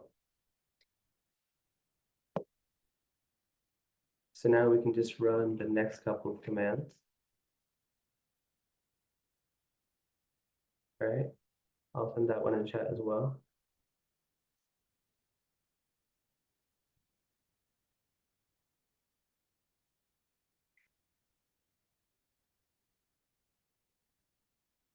All right, that's also in the chat. And then we can go ahead and click git add dot. So you'll see a lot of different messages here. Basically what this command is doing is it's taking all of our changes, which we just made, which the changes were creating the whole FTC robot controller folder, and saying that and it saves them and says that we want to start the process to send them to the GitHub server. Now we can run git commit -m and type in the words initial commit in quotations. You'll also see a lot of messages here. So basically what this command did is it attaches a message to all of our changes that the message was initial commit that this is the first commit we're making on our repository. So normally when you would make more code changes and you'd run git add dot and then git commit -m and you enter the message, you'd normally put the changes that you made in that commit. And then just a reminder for anyone who forgot, in the beginning, we also talked about what the commit was, which is a group of changes made to files along with the description of the changes.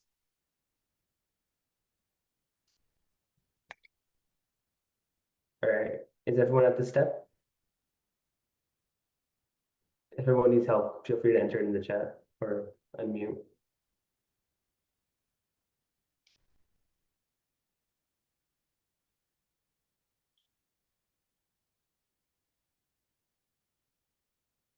All right, let's go ahead and continue. So now we run the command git push -u origin main. And what this command will do is this will take all of our local changes and then send them to the GitHub server. I'll put that in the chat. However, when we run this, it'll actually ask us to log in. So let's wait, and then there we go. I got the login pop-up.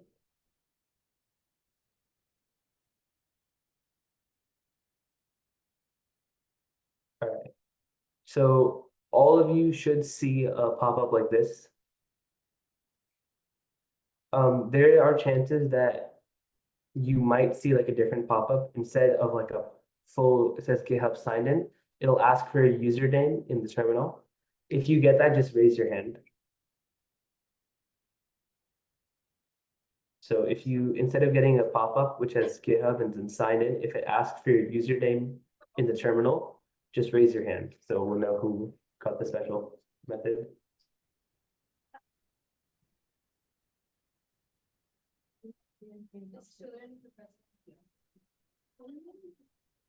Okay. Parul, do you want to go into a breakout room with Sashmit and you can discuss the steps on how Yeah, to? that would All be right. great. Thank you. I'm in the middle of class, so I'm kind of behind. So I would need help with the steps. All right. Sounds Thanks. good. Rohan, Yeah, what was that, Norman? can you send Parul and Sashmit to a breakout room? Oh, yeah, we're working on that. All right.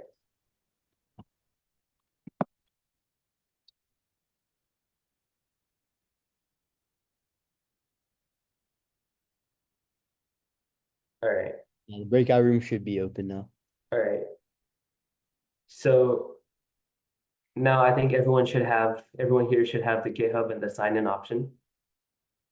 So what we can do is we can click sign in with your browser.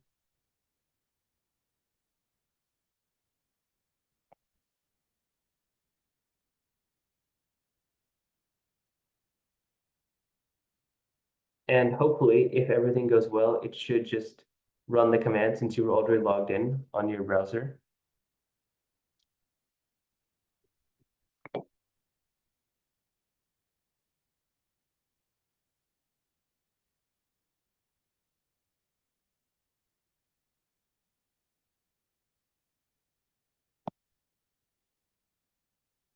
Let's see.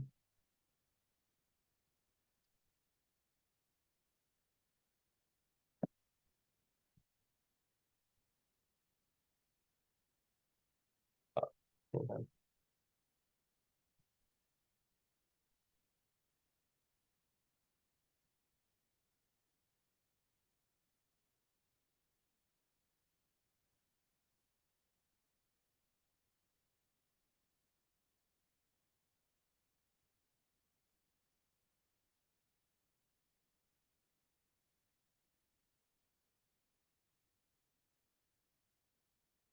All right.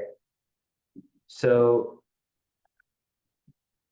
just a reminder, so we just run the git push command and you will get a pop-up which asks for your login and you can just click sign in with your browser.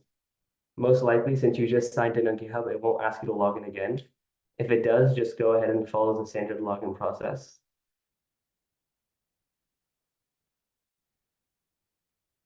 And then it should give some messages and then it'll say that it worked. It'll just say branch main set up the track origin main. And that means all of your files should now be on GitHub.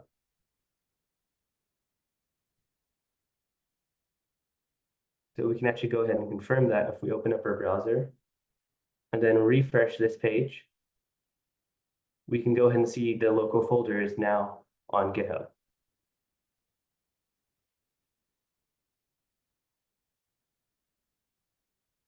Let's have everybody raise their hand if they managed to get all the files onto GitHub.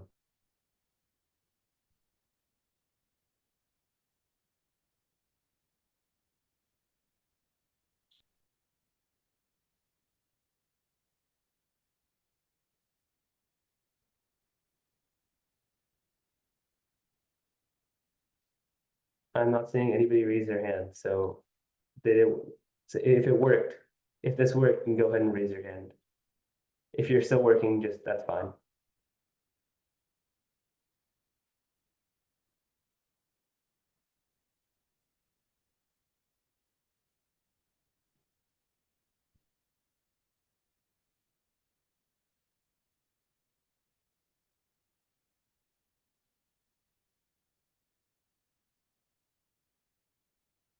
All right, I'm gonna assume everybody got it working.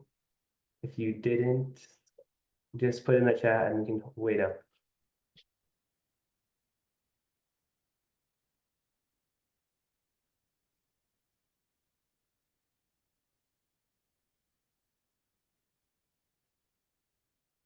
Okay, Steven, if it asks for your username, just go ahead and join the breakout room.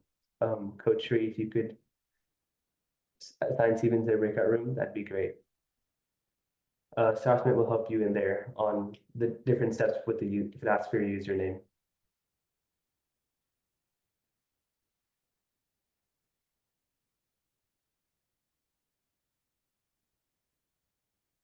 All right, anybody else who needs any help?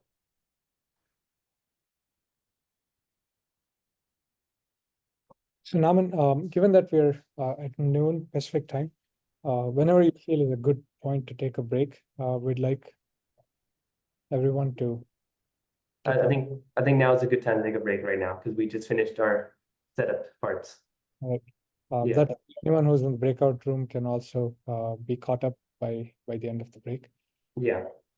So that. If you have any more questions, feel free to enter them in the chat and we'll help you. So it's 12:01. Let's have everyone join back, or you can just leave it at mute. We'll start back at 12:20 Pacific time. Okay. Yes, everyone can see my screen. All right. So now, if any of you have Android Studio open, just go ahead and close that real quick since it needs to restart.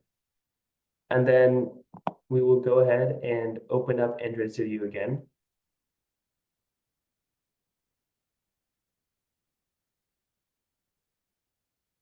And you should see something like this, and you can just click the open button. For you, you might have an Android, like a FTC robot controller as your first option since you just opened it. But if not, just go ahead and navigate to your downloads or your documents or wherever you saved it. I'm gonna go to my downloads and then FTC robot controller. We can click OK. Trust.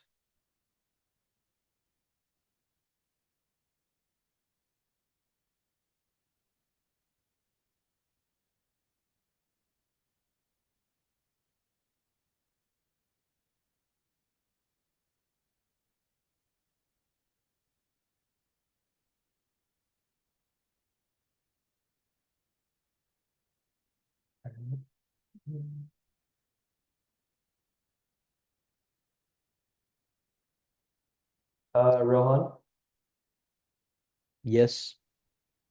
you have Android Studio installed on the Windows laptop there. I'm getting like a technical issue. I don't think so. Let's check. Yeah. It's not up to date. I don't think that matters. I think No, wait, what did you oh, want to demonstrate exactly? Oh, just opening Android Studio and then seeing the Git using Git there. Oh, okay. Yeah. Sachmat, do you have Android Studio?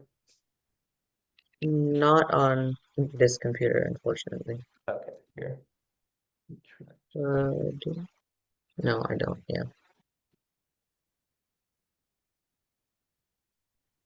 Let's see. Let's see if I can fix this. Naman, we're checking Isha's laptop to see if Alright, she has Android Studio. Yeah, with- she has a giraffe. Yeah. that should work. Okay. So I think there's a chat message you might want to see that. there's.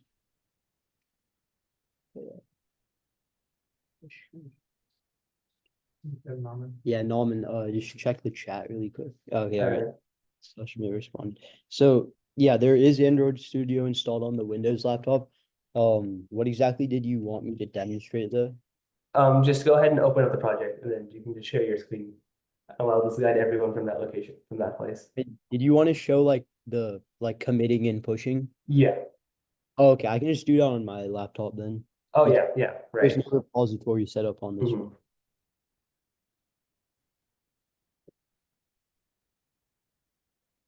Okay. All right, I'm sharing my screen. Yeah. Okay, so All right, so everyone should see something like this as soon as they open up the project. And on your left, on the left bar, you might see like a commit option, or it might just be the icon. oh wait, hold up. Wait, this is the wrong one. I need to open a different project. All right. Okay, this has the repository. Yeah. Okay. So you will see like on the left, if Rohan, can you put your mouse over the commit option? Yeah. So you should something like that, or just the icon. In the newer version, it might just show the icon. So just click on that. And you'll see an option here with changes. So You make a change. yeah, so everyone, you can just go to the team code file and then just find any file and just make a small change. Yeah, go Yeah. to the file and then just type something like Yeah, Yeah. and then you should be able to see. If you don't want to follow this along, just want to watch, that's fine too. This isn't really necessary.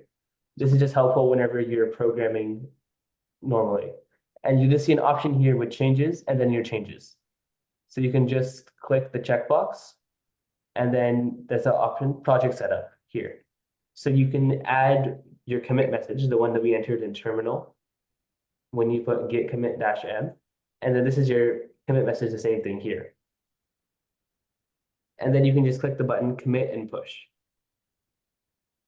And it'll just ask you to confirm. And now it'll go ahead and just update your GitHub repository in the cloud.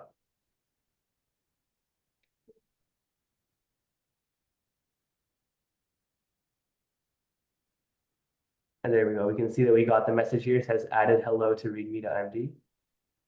So that means we know it worked. Does anybody have any questions about that?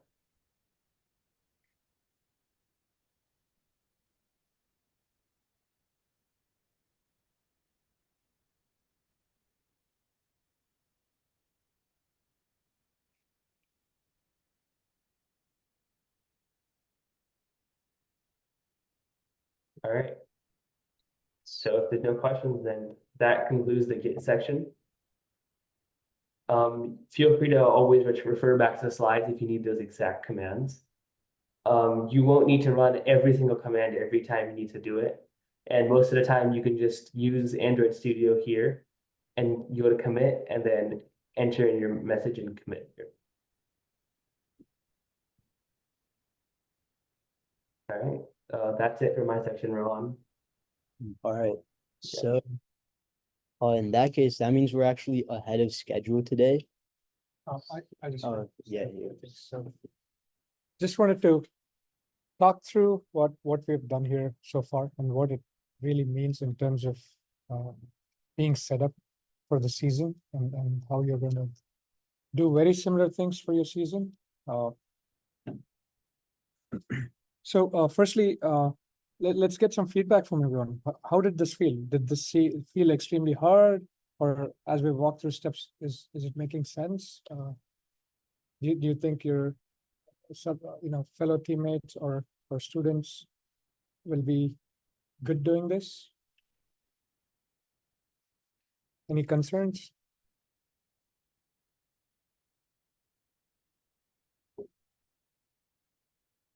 Anyone want to share opinions? So the cool thing about this is exactly what software engineers do at all the large software development companies. This is kind of how they work. They work with an IDE and they store all the code and collaborate through these code repository management systems like Git and GitHub. So this is mimicking exactly what you would do if you were to join a software job today. Now, with that said, so what you all did here was, so first provides this FTC SDK, which is the bare bones system or the bare bones app, which will be installed onto the control hub to then be able to control all the motors, the servos, and whatever else you want, the different electronics in your robot to do. And that bare bones SDK is what every team should always start off with. And you always want to get the latest one at the time. So there will definitely be a new release, because every time that the game is announced and released, there is going to be files which are pertaining to, let's say, the game element, because there is inbuilt support for TensorFlow, and TensorFlow is used for object detection. And for TensorFlow to be able to detect the game elements that they provide. So we'll be covering some of this tomorrow, but let me just jump ahead for one moment. If you all recall, there's two levels of object detection. One is they already have the object given to you, and you use that. And that's when you get something like 10 points if you were to detect that in autonomous. But then if you use your own object, you build your own model and use it, then you get 20 points. I'm assuming it'll remain the same 10 and 20, but you never know. Now, the one for 10 points, the FTC SDK will include a model, a TensorFlow model, which allows you to use TensorFlow to recognize that object. Hence, when a new game is announced, there will always be a new SDK released, because it will include that model in that SDK. So this 9.2, which you all used, please expect what is probably going to be a 10.0 or 10.0 when the game is announced. And then early on in the season, if they find some mistakes, they usually try to fix that, which will lead to 10.1. And as we saw from last year, then 9.2 was the final one at the end of the season. And then with that said, you need to think through how you're going to do this, because what we did here was each one of you took the FTC SDK, created a repository in your own GitHub, and then set up your Android Studio to be able to work with that GitHub repository. Now, when you do this as a team, obviously not everyone's going to create a repository in GitHub, right? So there's going to be one person. It could be the lead software. I don't know what kind of structures you all have, but it could be the software lead, it could be the director of software, or it might be even your software mentor who will do this particular action, which is get the SDK, upload it to the, I'm assuming you all would use a team GitHub. So they would upload it to the team GitHub server, or let me word that carefully. The GitHub server would still be on github.com, but the repository and the account you use, it could be maybe just your mentor's a personal login where they create that, and then you all use it. Or you may have a team login, which is another way to work with it. So you feel free to go and read more and understand all this. So there's this concept of organization. So your team might have an organization, and then under that, they create a repository. But bottom line, either the lead student or the chief mentor would go in, get this FTC SDK uploaded into the repository, and then they will provide access to all the students. And what you will all do as students is go and clone that repository and bring it down, and bring it down to your local machine. And that's the one you will open in Android Studio.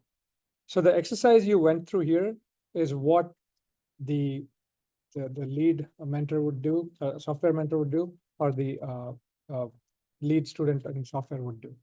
Not everyone would do this, but now you know how to do this. So if you are one of those lead students, then you know how to do this and get the team set up and running. So there's a question. Let me just. Oh, okay, all right. So with I have a few more things I want to say, but any questions on what I just mentioned so far, or what you've all discussed? Because we really want you to feel ready and set up to do this once the season is announced. So please, there's no right or wrong question. Don't hesitate to ask any kind of question. I have a question, and I'm not sure if you're going to cover it next. Okay. So when a new version comes in, do you recommend creating a new Git repository for it and just copy the team code portion into it? Right, yeah, this has been a tricky one, because what there's two ways we've done this when we were doing FTC. One was what you just mentioned. It was early on in the season, and I think there was a 0.1 released, and we did exactly what you said, because we were afraid of doing it differently. And then in another season, I do remember what we did was we updated the entire SDK. Now, do you guys remember if we did that update via Android Studio, where we had it forked?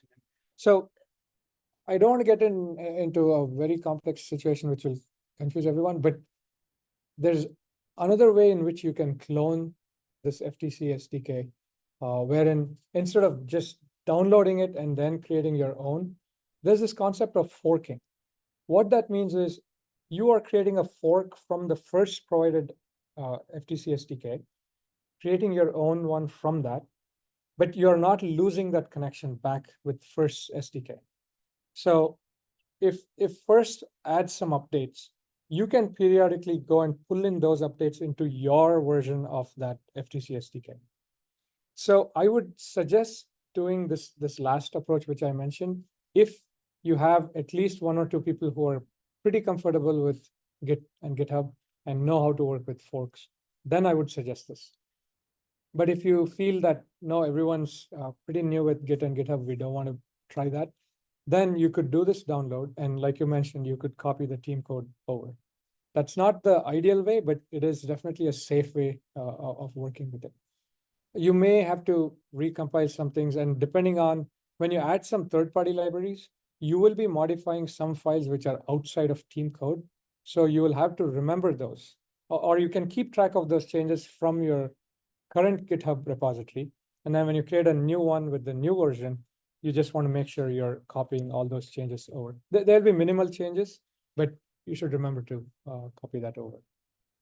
Does that help, or did that just? Yeah, fork makes sense. Yeah. If someone's comfortable with forking, please go that way. Okay. Let's see. What else did I want to say? Yeah. So yeah, like I said, if you are going to be the mentor or the student who's going to set this up for the team, then you will be following these steps. And once you have it down, and all the students in the software team have pulled this down, then you do want to set up some understanding of how you're collaborating. Of course, they can all work on it, but it will be good to have some best practices. So I would suggest the mentor or the students to set up a set of best practices on, like, for example, you want everyone to add meaningful comments. You don't want like 100, I updated it. But what got updated and how does it affect the system? That, more words, the better, because the more clarity on what exactly is happening in a change, the better it will be. And you do not want to combine too many different types of changes into one commit. So whatever I'm saying here, these are the exact same things I would, talk to those who report to me at work, because this is how we want things working even in the industry, which is not only do you want to have proper comments, you want to have frequent commits. That way, if there is a mistake, you're able to pinpoint the exact commit where the mistake got introduced. And when you have frequent commits, And when you have a descriptive commit message, it really helps with that. So please encourage the students to keep committing once they have any changes that should be committed. And there's, of course, branching and things like that, which you can research and get into. Those do help because you really want to have that main branch remain the competition branch. If someone's trying out, let's say someone wants to try Roadrunner and introduce all kinds of libraries and changes. You do not want to do that on the main branch because you don't know. Maybe you'll spend a week or two on Roadrunner and decide that you don't want to do it, or it's not the right thing at the right time for your team. So that's why keep the main branch clean. Any experimenting and proof of concept kind of code should happen on branches, and even features, right? Like let's say there's a sub-team that's working on TensorFlow object detection of something. You want them to be working on a branch so that they don't introduce something that will break the code for the rest of them. And they may, decide whatever changes they want to make are ready, and only then you would get it back into your main branch. So please do understand some of these GitHub best practices and follow those and teach the team to follow those.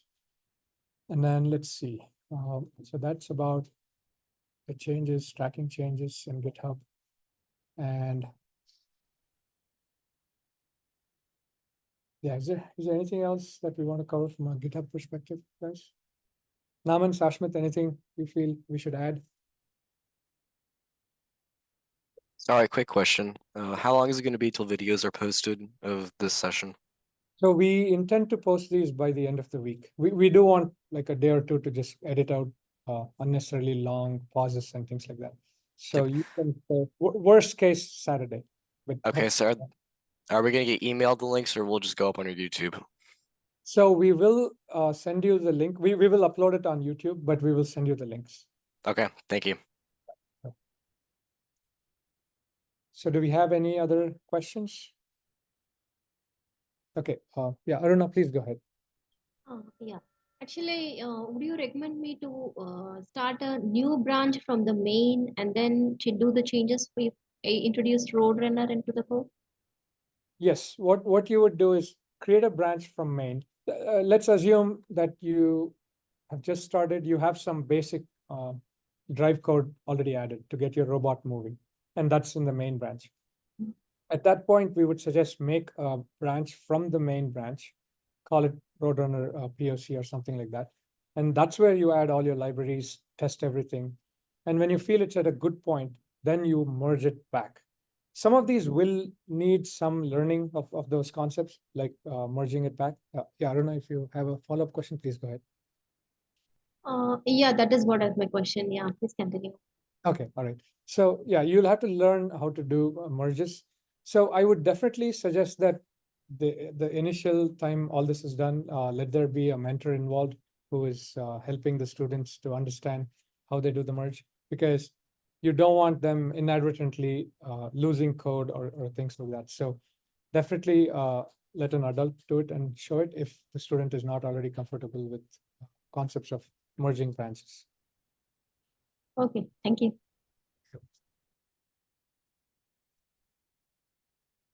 So I know we have a few minutes left. We definitely don't want to jump into a new topic, do we? Okay, I'm just going to check what was. Maybe we could do like the first slide. Check it. Compiling. Yeah, so this was, I was going to talk through this slide. Let's do this in the morning. I think we want everyone fresh to understand that. 6 minutes left. Yeah. Yeah, let's open it up for questions, just questions in general. So I have mentored FTC for 2 years. There was a team, Beta Bionics. I was coaching them, and then now we mentor a bunch of FTC teams, Beta Bionics, Alpha Intelligence, and Quantum Edge. And we have students from Emerald Box here, some of who do both. Sashmit does both FTC and FRC. So any questions you have about, doesn't necessarily have to be related to what we are talking about, just anything FTC in general. I have one question. Yeah. I don't know if you're going to cover this tomorrow, but as far as downloading the code to Wi-Fi, is that something you will show us tomorrow, or could you show, or could you just mention the steps to do it? Right. I know those who use Windows have very easily done this. Let's see, Naman, you use Windows, right? Or used to use Windows. Yeah. So I know we have a Windows laptop. We can definitely prepare and show that tomorrow. But Mac users on the hand, myself included, we struggled with this during the season and kind of gave up because we were losing too much time. yeah. So was your question for Mac or for Windows? For Windows. For Windows, okay. So for Windows, I think we can definitely show that because we've had multiple members using it that way. Oh, great. Thank you. So anyone else, any other questions? Or if something was not caught up, like today, we went through a few different configurations. If you have questions regarding any of those, we can talk about that.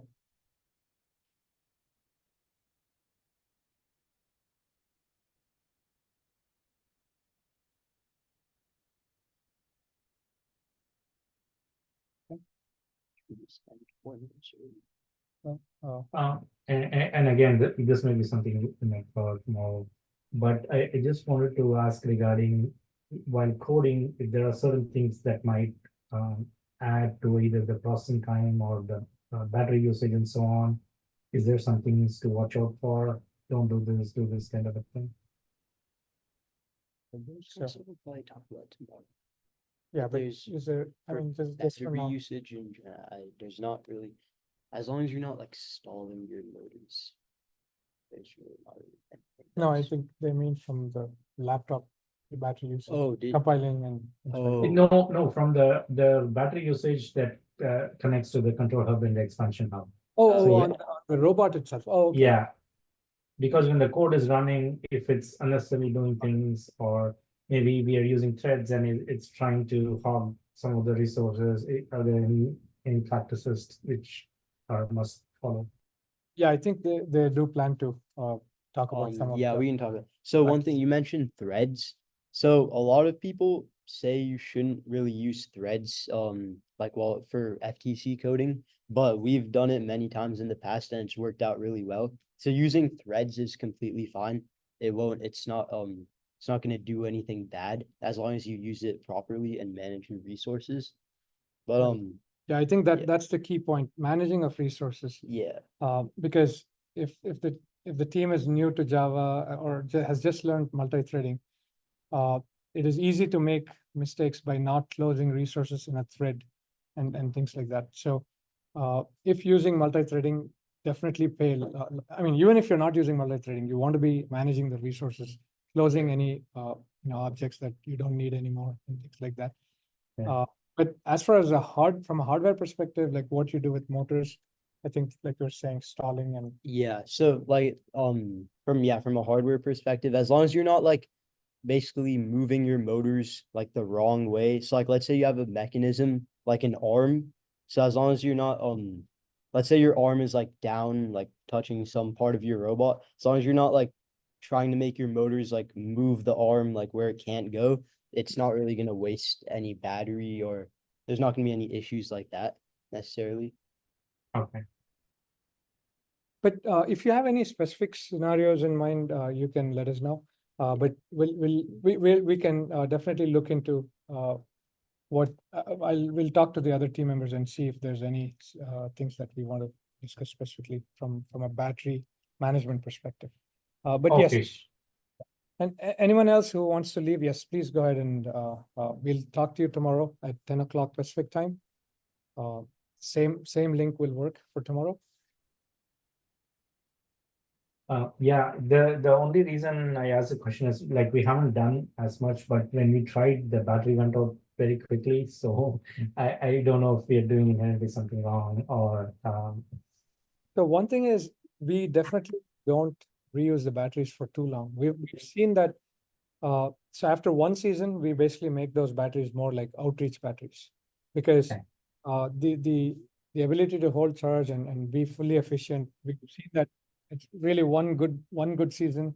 It deteriorates the batteries. I see. Okay.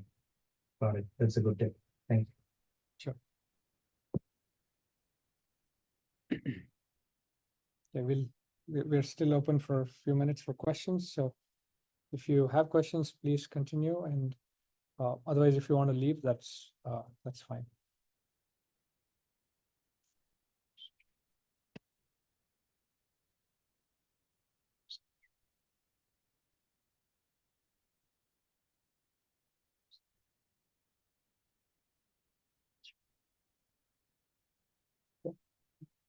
Wait a minute.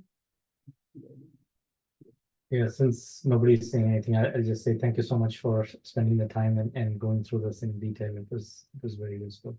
Thank Oh, you. you're very welcome. Yeah. Okay. All right then. Thank you, everyone. We'll talk again at 10 a.m. tomorrow. Bye.